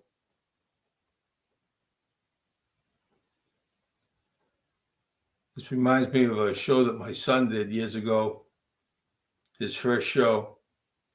He said, Dad, I'm going on tonight and I'm going to go live. I says, pal, don't go live. You know, be able to edit it and everything. No, I'm going live. And plus, it's going to be a call-up show. So he went live and he was devastated. And he interviewed this group of people, kids from the community, from the school. They were all musicians. And he had like 10 questions all lined up. 2 minutes later, the questions were done. And he looked at me like this and he goes, and I went like that. Told you don't go live. Now I'm looking back and I'm live like an idiot. But this would never happen again in a zillion years. I would never, ever trust anybody to do this to me again. Very, very, very disheartening, you know. Let's see what the fuck Eddie is doing. Paul, how you doing, buddy? Talk to me.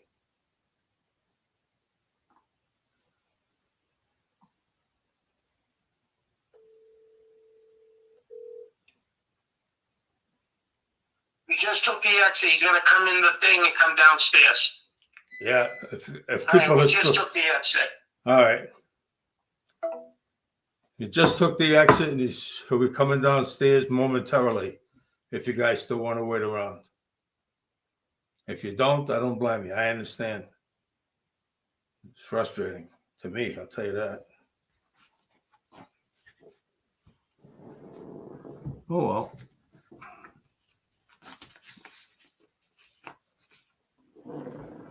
Yep. You can trust me, guys.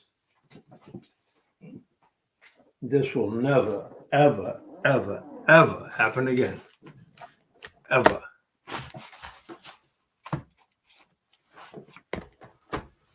Whew.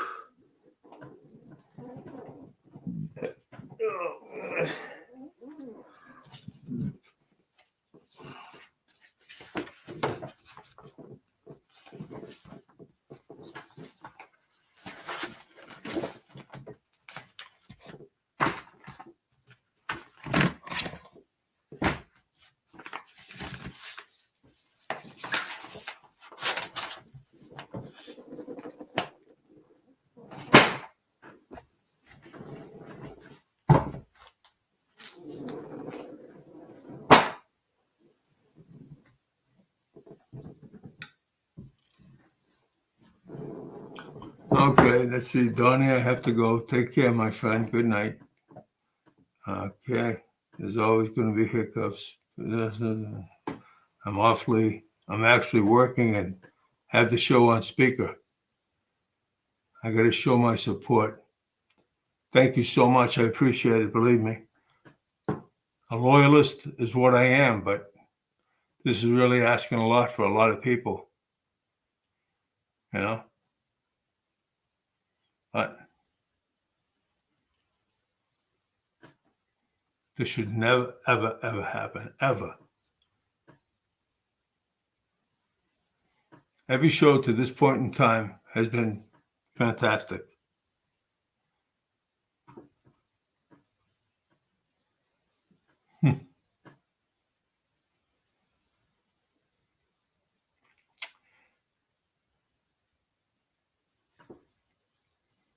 I can talk forever, but what good is it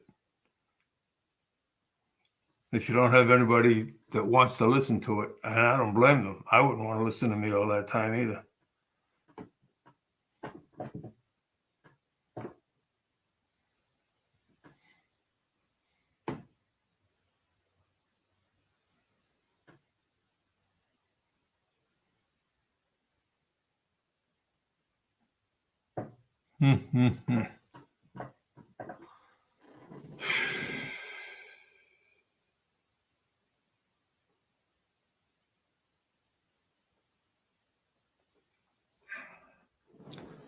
Yeah, he should be here any second.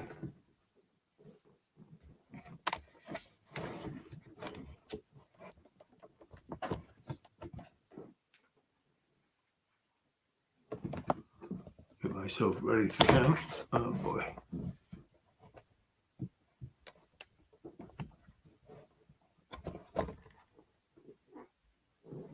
I don't even know how to set up this friggin' thing.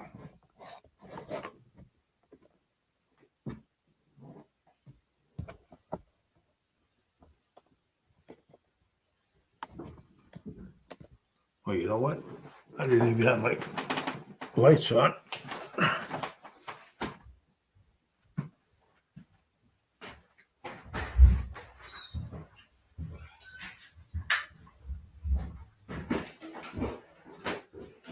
Hey, Donny.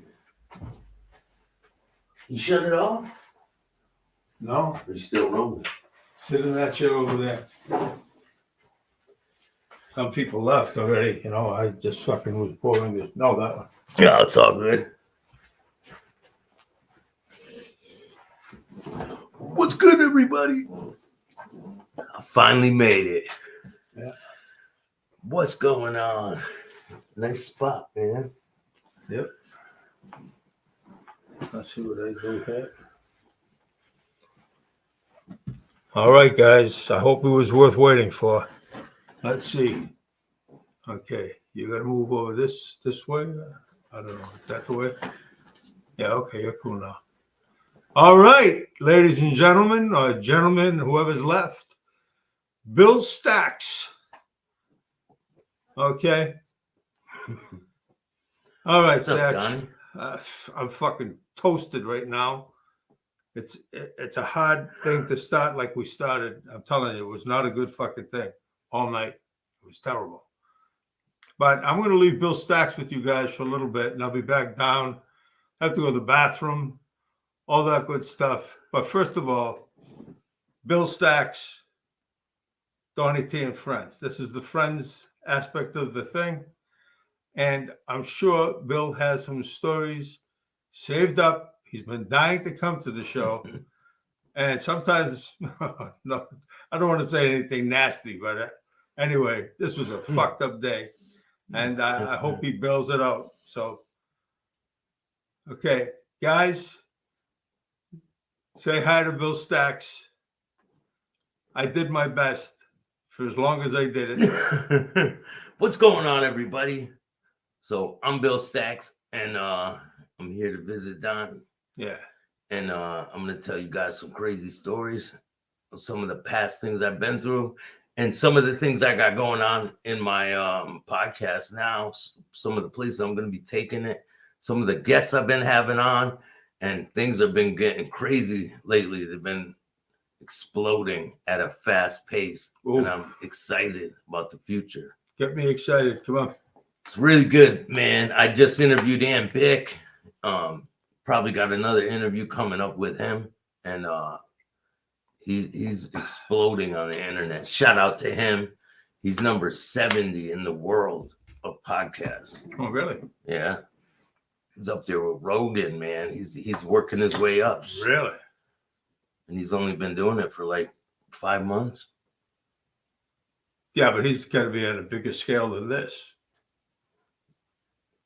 Not Yeah. too much. Wow. I mean, he does a lot of work, you know. Yeah. Italian Stallion, what's up, man? You left. He's right there. What's up, Are Stallion? you back? Stallion, are you back? It'd be nice if you are. Let's see. He's one of my favorites. He knows that. There he is, that fuck. Italian Stallion, nice to have you back. I feel better already. Bill Staxx, my man. Who you know come to Boston with a New York hat on, huh? That's okay. This is a no bash, no knock zone. I don't care who you're for. So, It's a nice place. yeah. What do you think of my studio? Pretty nice. Yeah. I like the color. Not bad. This is what Paul Tanzo did. He designed all this. One day he was downstairs. I heard banging and fucking moving and this and that. And I walked downstairs. It That's looks. painted in and everything. No, I painted this a while ago. But yeah, this used to be a movie theater.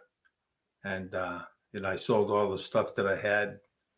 And that's it. Now I decided to do this with it. Hey, it's working out. I saw your interview with Vinny Paz. That was awesome. Yeah, it was great. Really good. You know what's tough? It's tough doing the show with nobody next to me. I have all the questions when the time comes to do them. You know, it's the best shows I have are with the best guests. If I have a good guest, I could carry the show. But I could do an hour. I did an hour tonight, and I was fine after the hour. And the last time I did it was that Tuesday night when you didn't make it. I did an hour then, but by the end of the hour, I was fucking frazzled because I hit a third rail, which means I had almost an emotional breakdown, and it got real crazy for me. You know, I don't usually go there. I don't touch that part of me that I don't want to reveal to anybody, you know? Yeah. And so, but you know what I got to say? Thankfully, these guys hung in there with me.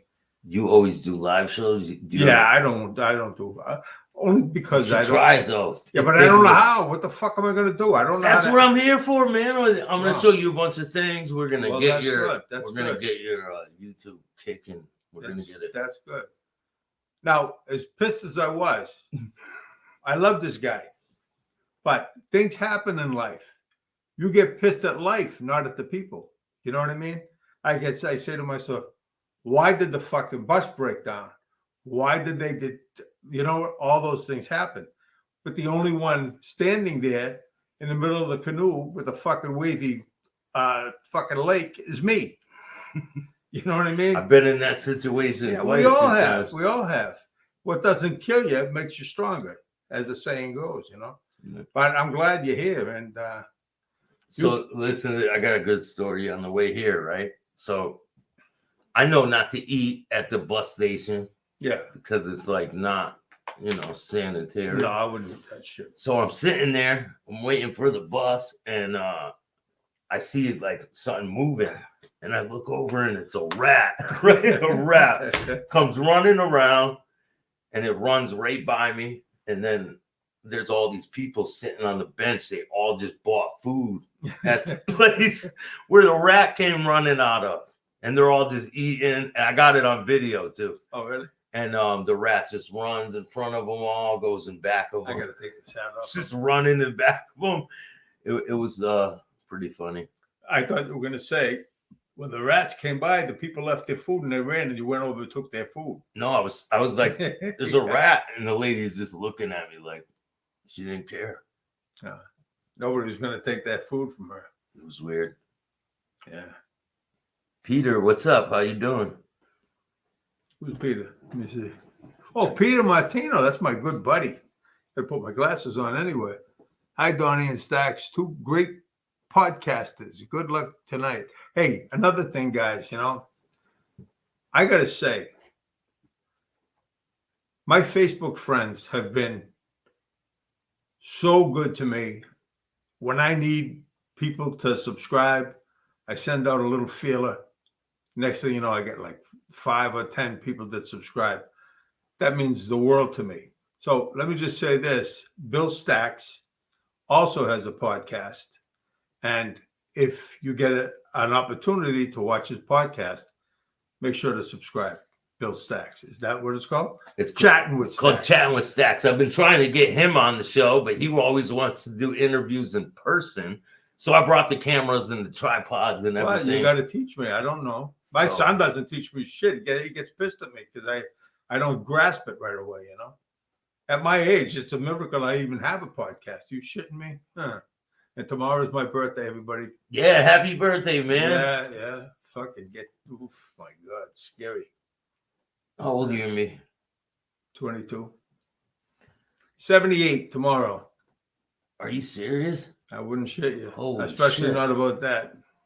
Wow, man, you're still kicking. I'm still 78. kicking, yeah. So what do you think of Joey Merlino's podcast?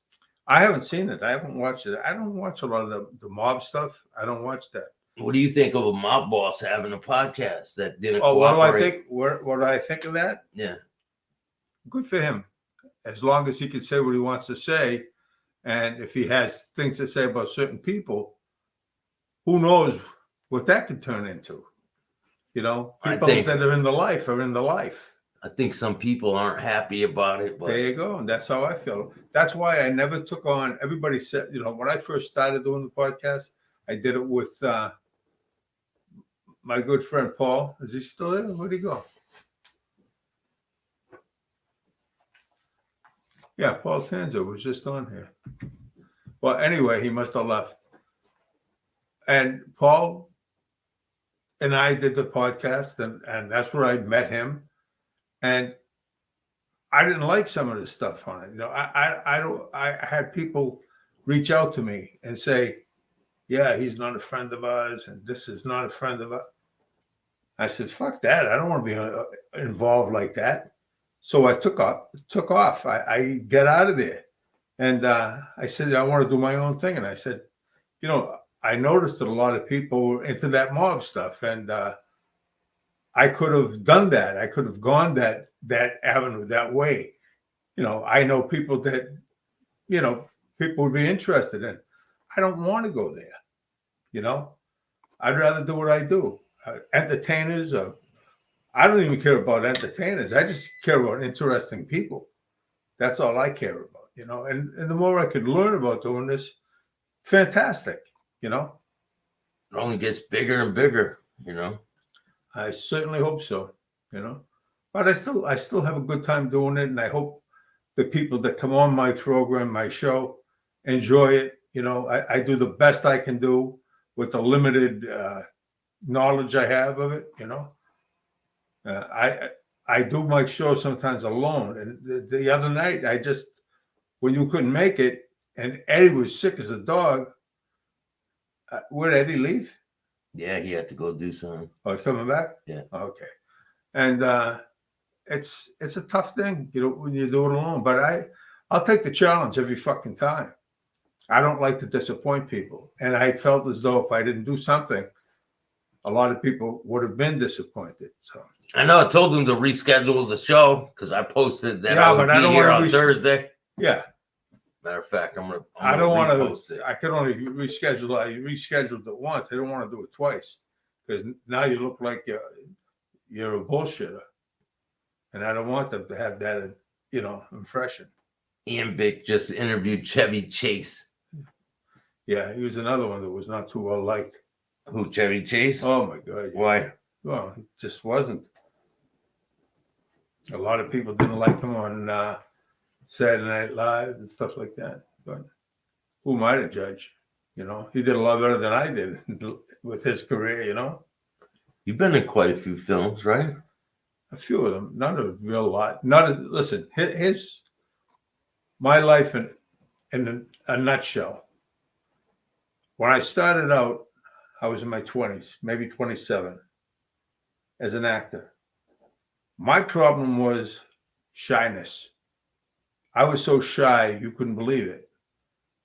Now I'm anything but. I still have my shy moments. Do you have a charger? No, that was just a notification. Okay. And my son was born right at the time I started acting school. And lo and behold, he ended up with a very serious heart condition. So what kind of a father would I be if I just stepped away from my son to be an actor? Acting didn't need me anywhere near as much as my son. I was a good dad to my son. I was there for him for everything. I ended up, so many fucking things happened in my life. I ended up with a breakdown and everything else. I just signed a big contract with a traveling theater company, college tour. And I had to drop out of it because of my emotional crisis that I was going through, Yeah. hyperventilation and stuff like that. And back then, I was smoking pot. If I smoked a joint, it was great. I loved it, laughed, and fucking had a blast, right? And after I did a scene, when I was doing The King and I up in Maine, would come off stage and smoke a joint, right? Just to come down, not to get up. Because nothing is higher than being on stage I know. and getting all those accolades from the audience. And that you want to do acting? That's acting. Film ain't shit compared to stage, because you drop a line up there, and I don't care who you like as an actor today, a lot of them ain't getting up on that stage, baby. I can tell you that. When I was DJing, at first I was like, man, Yeah, nervous going on the microphone Yeah. and talking about, yeah, because you have to sell all this alcohol and introduce to girls. yeah, So I was like, at first I was a little nervous, but yeah. you get the hang of it. Yeah. But that not to downplay what you just said. It's a lot different. It's a lot. It's night and day. Yeah. Because that's like what we're doing now, but it's night and day. If you're up there and you're playing a character, and you drop a line. I was in a scene with Mrs. Anna. She was the leading lady in The King and I, and there was two like little soliloquies. One of them is, "A woman is a female who is human, designed for pleasing man, the human male. A human male is pleased by many women, and all the rest you hear is fairy tale." And she comes in and says, "Then tell me where this fairy tale began, sir. You cannot call it just a poet's trick. Explain to me why many men are faithful and true to one wife only. They are sick." Anyway, the music started playing for the woman part, and I forgot where I was, and I just stayed like this here, like the king would. I said nothing. I didn't say a fucking word. But when it came to my part, where I would give her the line, I'd say, "And all the rest you hear is fairy tale." And she came in and did her thing. And then I said, "A girl must be like a blossom." That's the one I did for Jerry and Jula. You know of him, right? Yeah. Yeah. I've been to the doghouse. Oh, really? Yeah. I've been inside. Yeah, I was. No. This was Francesco's in the north. Do you remember Francesco's? No, you're too young for that. Man, I just was introduced to the Boston North End probably last year. Yeah, I had a great time. I used to hang around the Bova's Bakery.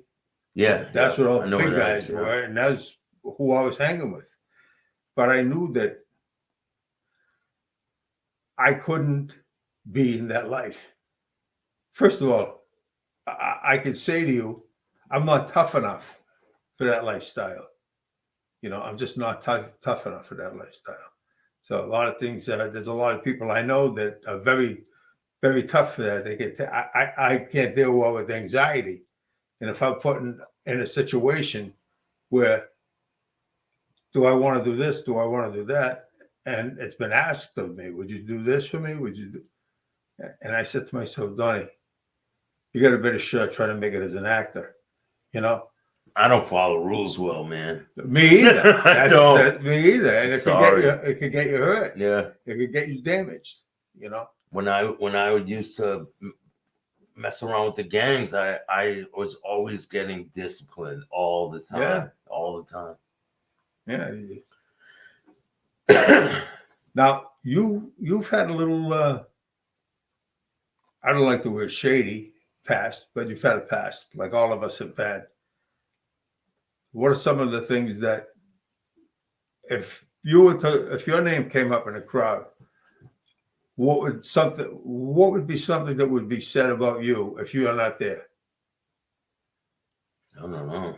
I I don't know. People, Yeah. I don't know. What do you think they would say about In you? the past, it would be two different things, Yeah. because now people would say probably something different No, everybody's saying good things about you. than before. Yeah. Like my past life, Yeah. what they would have said then. Yeah. I mean, I used to go out and steal cars a lot. Yeah. I used to do stupid shit. Yeah. I did stupid shit. I did a fucking. And women, women. Women, yeah. That was always my biggest. That was my kryptonite. That was my kryptonite. Believe me. And going in and out of prison, it was like all the time. It was never gonna end until I stopped it. How much time were you there? Probably altogether, probably 5 years. Yeah. But it was over the span Yeah. of 20 years. Yeah. How much does that suck? A lot. I But I've been to different places. I've been to facilities, like Yeah. lockdown facilities, Yeah. not prison. Yeah. Other times I've been to prison. I've been to county jail. Yeah. I've been to prison probably 7 times. Yeah. I went away when I was in the Army for like 4.5 months. It's like a fucking lifetime. I thought I was never getting out. That's what happens, even if you go in for a short time. You know how many short timers end up doing life? The last time I went to prison was I did 9 months. Yeah, that sucks. And it seems like forever. when Doesn't you it? do a Yeah. little bit. But I remember having to turn myself in right before Christmas time. It was the last time I ever went to prison, and it was shitty. Keep talking. But I'm really glad I did it and got it over with. Let's see. Hi, Paul. Reached out when I was in Boston. Okay. Oh, this Paul. I thought he left. He did. That was at 9:19. No, this was up. Yeah, but it was way up beyond there. People are coming in now because the staxx finally made it. Yeah. I have to go. See, take care, my friend. But he came back. That's good. Okay. Hi, fellas. Hi. What's up, Bill Staxx?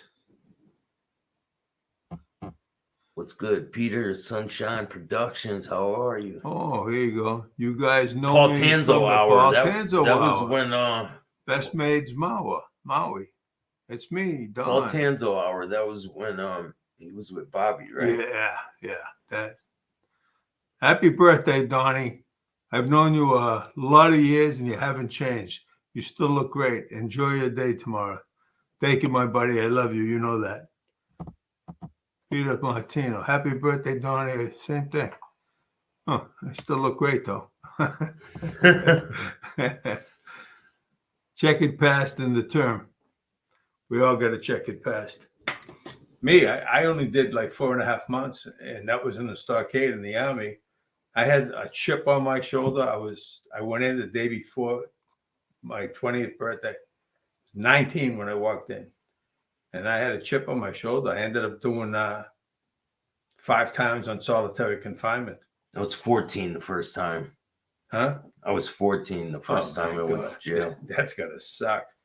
I thought it was like a rite of passage back then. Yeah. I thought I was like cool or something. You wanted to make your creds. Kinda. Yeah, of course. I know that. Like they accidentally put me in the adult part. Yeah. Remember prison. this. I was not always 78. Trust me there. Trust me there. I was a fucking juvenile delinquent, like a lot of my friends were back then. But back then you could get away with stuff. I don't know about that. A lot of my friends didn't. Some did, some didn't, you know. Yeah, but So who had the influence around On this me? part? probably something like you. You want your creds. You want to be with the tough guys. You're influenced by people with top coats and a crooked nose. And you looked up to them. There was this one guy, Louis Greco. Louis, I loved him. We all loved him. He was our idol. It was like, wow. He was a whacker, and but he loved us kids. I would be hanging out in this place called Tony's Spa, something like that, and he'd be in there and he saw one of us kids in there and we weren't in school. He says, "Hey kid, why aren't you in school?" I'm going. I'm just going now, Louis. You better get in there. Boom, and they punched me in the fucking arm. And he was a boxer. Yeah, hurt your arm, right? Oh He my punched you God! in the Boom! knuckle. Bam! Bam. But years later, I saw him in prison. I went to visit a friend of mine that was in, I think it was Shirley, Mass. And Louis was in another section. And whenever somebody from Revere came in there, Louis wanted to see the guy. So he says, yeah, my friend Pat says, "Hey, Donny, Louis wants to see you." I said, okay. I go in there. And I had a great conversation with him. And this was when, what's his name? Joe Barboza. Do you remember that name? Mhm. Of course you do, because you're doing your research now. Joe Barboza ratted on people. But four of the people that he ratted on weren't there. Joe Barboza ratted on my friend that I might have here in a week or two, Joe Salvati. And he was in for 30 years for a crime he didn't commit. He wasn't even there. And then you had Henry Tamilio from Rhode Island. He was there. He wasn't at the crime scene. Then you had Peter Lamoni. He wasn't there either. And the fourth one was, who did I just say? Peter Lamoni. Peter. The fourth guy, who the hell was it? Oh, Louis Greco. They all did work. You know what I mean? And they were all known and they were all mobbed up, all made men. But Barboza saw an out of leniency. He was saying that they were going to kill his wife and kids. They threatened to kill his wife and kids. What he said was, here's what really happened. Louis, when he got locked up, he had a couple of friends that tried to raise money to bail him out. They had the money, and what I believe happened was they both got whacked, and they took the money from them. So Barboza never got out. So if he had a problem with you ever, he would throw you in the mix and pull other people out. The guy, remember Fleming? Mm-hmm. Well, Fleming's brother was the getaway driver that night. And they took my friend Joe Salvati, and they said he was the driver. He had on a bald wig, which of course he didn't. And that's how they got him in there. But they wanted to get certain people off the streets. And it was a conspiracy with the FBI. Did you know that? Something. Yeah, I that know. was a conspiracy with the FBI. I don't know a lot about it. And they got like tens of millions of dollars. My friend Joe got over $10 million. Yeah. And Louis was not even there. He was in Florida when it happened. So what did they allege happened? That those four guys were the shooters. There was a bank robbery. The guy that, I'm trying to think of the guy's name. He testified against Raymond too, right? Patriarch. I don't know. He may have. I know nobody wanted to deal with him. I think he was pissed at Raymond because he tried to get made down there. and he was Portuguese or something, and they wouldn't make him because he wasn't Italian. There's a lot of people who got made that aren't Italian. Well, they got made, but not made. They got. There's people in the Italian mafia that people thought they were Italian, but they weren't. Well, maybe not. That I don't know. I'm going to be having a whole series about that pretty soon. That's good. And I'm going to have one about people who were law enforcement that were made too. Yeah. Yeah. There was a couple of them that were with Casso. Previty. No, I'm talking about they were made men Oh, really? that used to be law enforcement. There's like 5 or 6. Yeah. Yeah. I'm trying to think of one of the guys' names. Ron Previty's one. Really? Yeah, he was a Philadelphia police officer back in the 40s. Do you see what we're talking about? A lot of these people had families back home and this and that. And imagine going out the door because you got a call and never coming back in. Who'd you take with you? and and never going back home again. There was one scene in Donny Brasco that was the most interesting, realistic scene.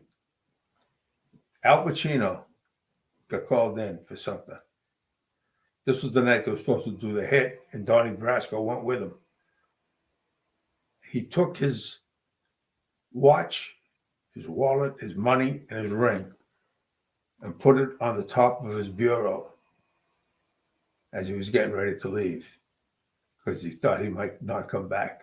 When you get called in, a lot of times that's it, you know. I have an audio of Nancy Spilatro talking to Michael Spilatro's wife. Yeah.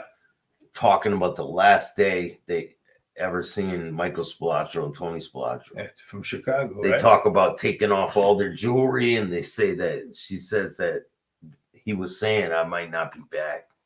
Yeah. Those were Chicago boys. And and somebody wanted to go with them, and they said no, they wouldn't let them. Yeah. So the 2 brothers went by themselves. Yeah. Yeah. I'm going to be releasing that soon too, so stay tuned. When I get back to Connecticut, I'll be releasing that. Staxx Arena. Yeah. That's good. That's good. And I got to learn something how we can go back and forth like that, because some of those things I know enough about it so I could talk on it, you know. But I was in Vegas when a lot of shit was going on. The old Vegas. I was there in '79 when Vegas was run by the mob at the time, you know. But it was never run better What than about then. William Grasso? I know the name. How do I know that name? He was working for Patriarch Raymond. Yes. He was found in the Connecticut River. Yeah. You remember him? I remember hearing of him. Yeah. And what year was that happened? Do you remember? 80 something. Yeah. Early 80s. You know, it's more interesting that it used to be exciting to me. Now it's more interesting to know that I survived not getting involved as much as I could have gotten involved. But I knew it was not a good thing for me to do. You know, I'd rather be a buster with no money than to go and do this or do that, because it sounds like the thing to do, you know. I was offered stuff. I could have sold drugs. I could have been a fucking millionaire. I know people that have, and they are. Guy told me, he says, Donny, you can make a ton of money. All you got to do is this, this, and this. I don't know any retired drug dealers. Yeah. I really don't. I don't know any retired drug dealers. Well, the only retired ones were the smart ones that made a ton of money, and they did something with that money, you know. Yeah, something legitimate. Yeah, they said they did legitimate shit. That's what we got here. Checkered past is a term.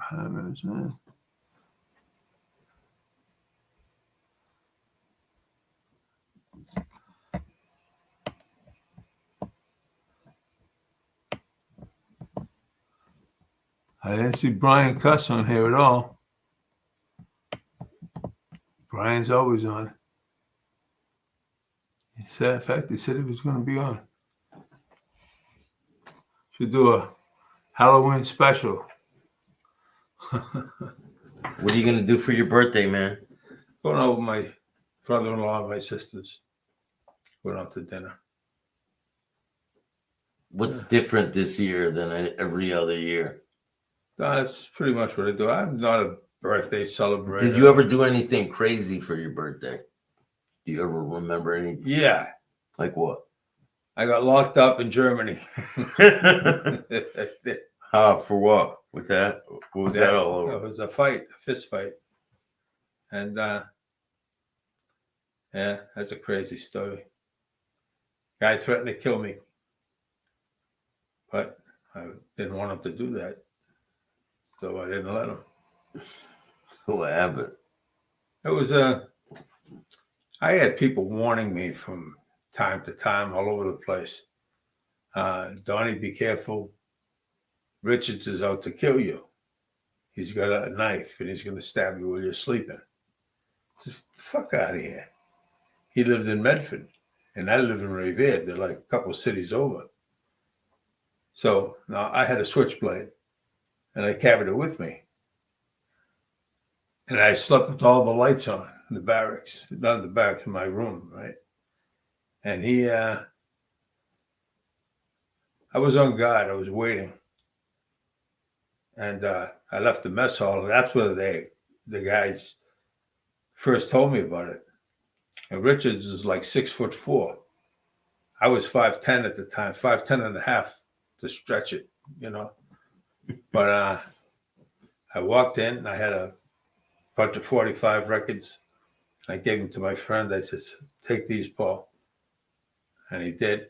He says, Donny, don't go out there. They're trying to railroad you as it is. I only had a few months left in the Army. But he was standing in the hallway and he looked at me and I'm watching him. And I was watching his hand go like this. I said to myself, this motherfucker's going to sucker punch me. So I come up with an uppercut. Boom! I banged him. He went up against the wall and he come running at me and I kicked him in the balls. I swear to God. He went down to 5'10" real fast. And he said the reason being because he said I blinded his cousin in one eye back in the States, that I was the leader of a gang. How the fuck was I lead? I was 17 years old. What gang was I going to lead, right? So he runs down the end of the hallway. He didn't lay a glove on me, right? He says, I waited 3 years. I'm going to get you. Yeah. I says, wait till I get back in the States. I'm going to blind your cousin in the other eye. I didn't even know his cousin. Of course, that probably put me over the top. And they locked me up, 4.5 months, hard labor. What did they make you do?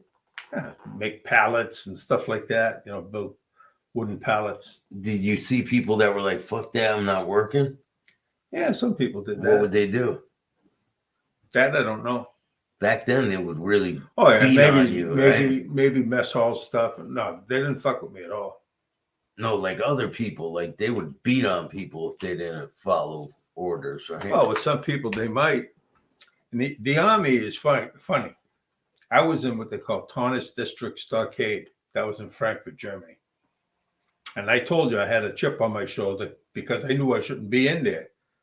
I didn't start the fight. The guy started the fight and the whole bit, right? Tried to kill me. So I get transferred for being an incorrigible prisoner. They sent me to, where the hell was it?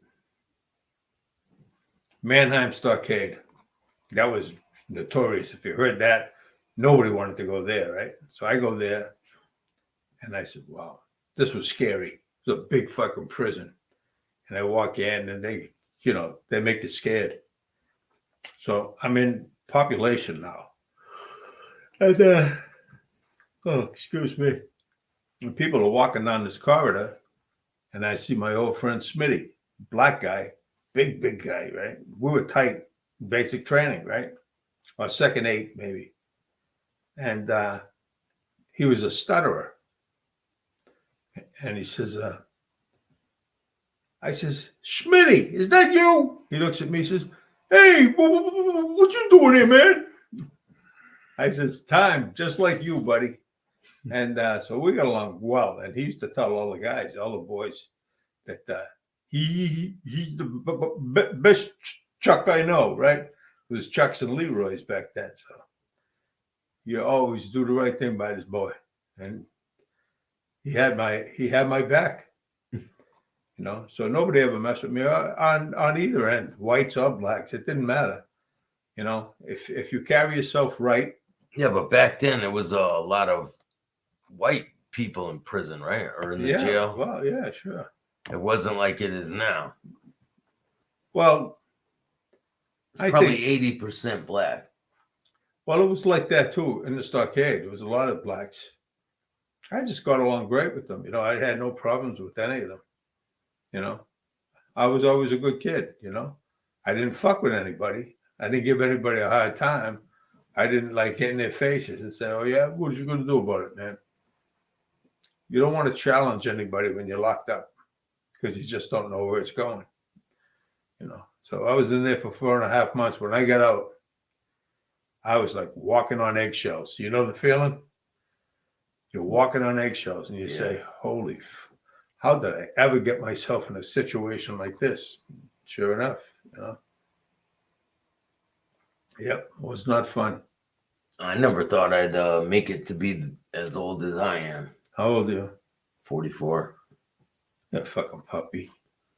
Yeah, to you, but when I was younger, man, I didn't think I'd make it to 21. You know, I didn't think I was going to make it either, especially when you're locked up, because everything looks. What's the word I'm trying to think of? It's embarrassing. They strip you naked. They take your dignity away. Oh yeah. That's why you know, I think before I leap now. Now I'm too old to leap, you know. Can you imagine them telling you get on the top bunk right now? They put me on I was on the top bunk. I'll never forget the first time I ended up in solitary was I'm laying on my bunk. I was fucking exhausted. I did not want to get up. So I told them I had a bad back. My back was killing me. I couldn't get out of bed. Right? You're trying not to go to work. Yeah. So they came in. They said, okay. He goes downstairs, and the head of the stockade, the prison, came upstairs. He said, okay, come with me. And off I went. 5 days on solitary. You get to lay down though, right? Yeah, on a wooden pallet. It wasn't even a bed. Man. It was a wooden pallet. And the blankets, you couldn't even have blankets until a certain time of the day.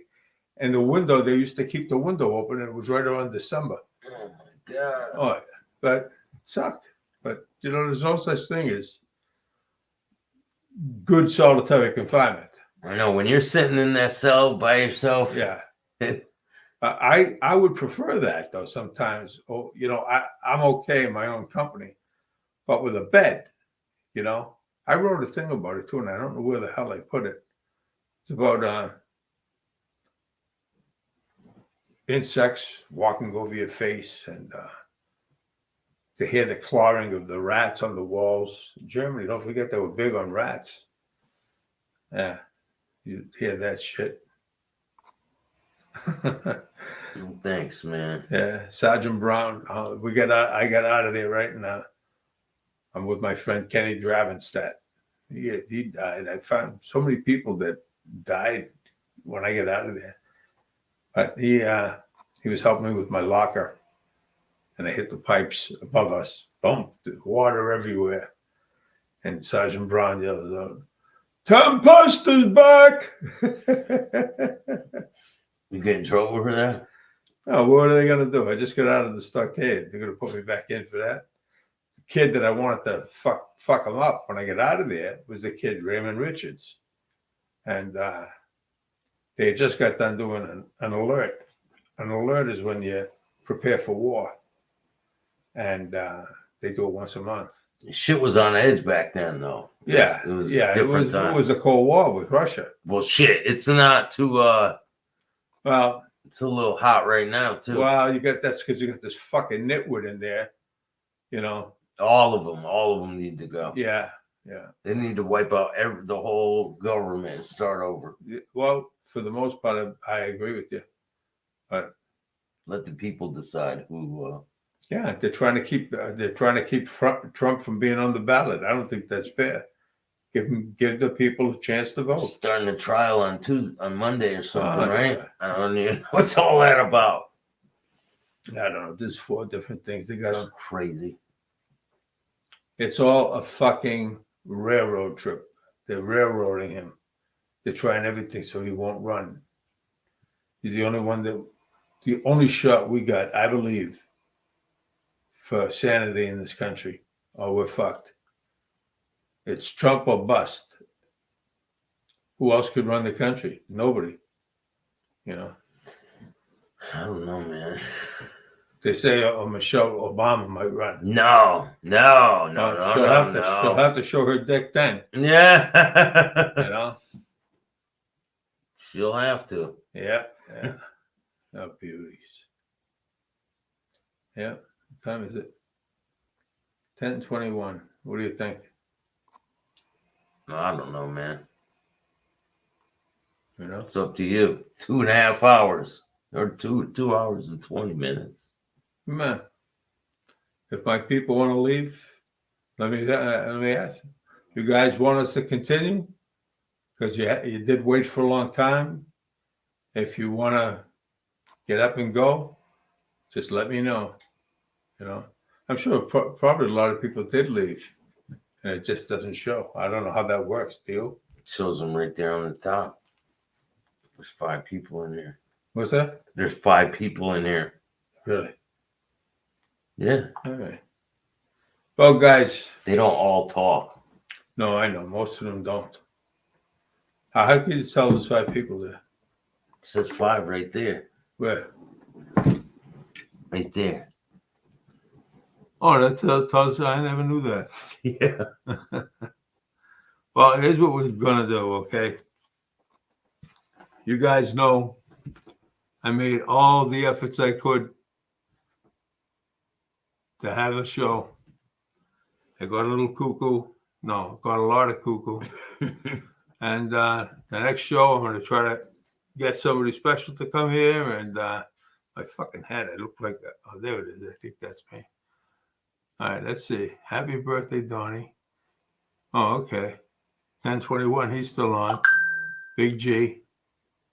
Keep going. I'm enjoying the show. Stories are great. Well, yeah, I have no intention of leaving. If my pal Peter wants us here, I'm going to stay.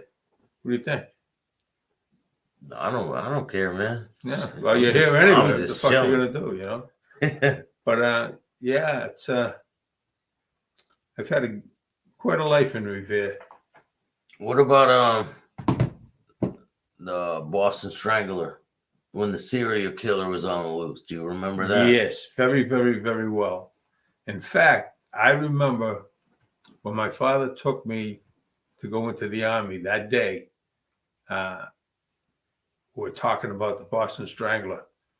I remember us talking about it. And there was a girl that I was seeing in Malden. And I remember walking from her house. I was scared shit. This motherfucker hasn't killed any guys yet. I said, I don't want to be the first one down, you know? Yeah, that was a scary thing.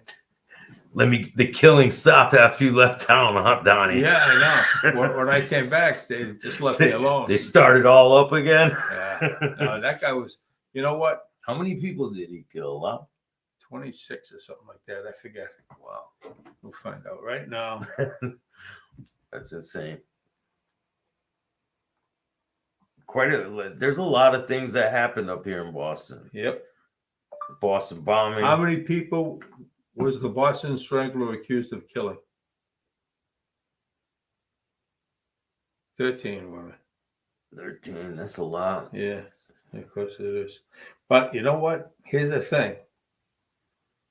The guy that a lot of people say it was actually the Boston Strangler was in prison with him, with DeSalvo. I think his name is George Nader. He may have been the actual Boston Strangler. Yeah, they think that Yeah, somebody else really did it. yeah. He's dead now, right? Yeah, they both What about the art heist? I can't tell you. Do you remember hearing about the art heist? I was told not to say anything. Of course, I heard about it. Everybody has. With the hippie with the duct tape on his face. Yeah, he had nothing to do with that. He had the duct tape. The way that the duct tape was on his head. Yeah, he had everything to do with that. I don't know what you're talking about. If you guys know this story, you know what I'm talking about. Well, they do. I don't. It was all the hippie. Yeah. Yeah. He was on marijuana and he was reckless. He went in there and stole some paintings. Really? Yeah. I didn't know that. I don't know who it was. You know who it is? No, I was told not to say anything. See how we are? We don't say shit. Wouldn't say shit if I had a mouthful of it. So what about when the Boston Marathon bombing happened? What was the atmosphere like around here? Where people was it like? Because I'm from Connecticut and I remember the atmosphere there. It was people were like, It's terrible. like Terrible. holy I could shit. still see that little kid. And it was right next to him. Those motherfuckers, the brothers there. And then they were on the loose for so long. Just the one. They had the whole place on lockdown. The Yeah. one ran his brother over, right? Yeah, yeah. Fucking, he must have been a little scared, you think? It was crazy. The brother was the one that fucking got him involved with it. And then they caught him in the boat. Yeah, I remember watching it live on TV. yeah. I think he got money for something or other. I don't know. He got money. Yeah, you know, when those things were going around, everybody, I don't know. Income tax or something like that. I forget what it was about. Yeah, he's not a good kid. His mother was a crackpot. He's in the ADX. Now, where's that? The one. Oh, I know where it is. Colorado. Commissar. That was his name, right? Commissar. Oh, that I don't know. But he was in Colorado, right? Yeah, he's in Colorado. Yeah, Same that's where place. Eddie was. El Chapo. Eddie was there. Yeah, Eddie was there, passing the trays out and things Yeah. like that. That's where I just did my movie. The movie I did was in Colorado. Yeah, I saw the picture when you posted it. Yeah. But I'm hoping it's coming together. I want to see it. See what I did. How long until they edit it up? I don't know. They said they're close, Scary, though, to see yourself. I'm in it for about 5 or 6 minutes. That's a long time to be on screen. I'm working on a movie right now. Yeah. People are going to be pretty surprised when they see it. Yeah. It's going to be an independent film. We'll see what happens. Should I call Eddie? I don't know. Oh, you don't know fucking anything. We should probably end this. Well, I don't know. I don't live online, bro. Just to let you know, Donnie. No, that's what the guy asked me to stay on. Anyway, okay. Time to go. Let's wrap it up. I appreciate all you guys. Make sure you guys hit the like button, subscribe. Go check out Chatting with Staxx. And I'm going to show him how to do some things. And Donny T and friends. Guys, listen to me. I know a lot of you were disappointed tonight, as I was. I'm glad Staxx finally showed up.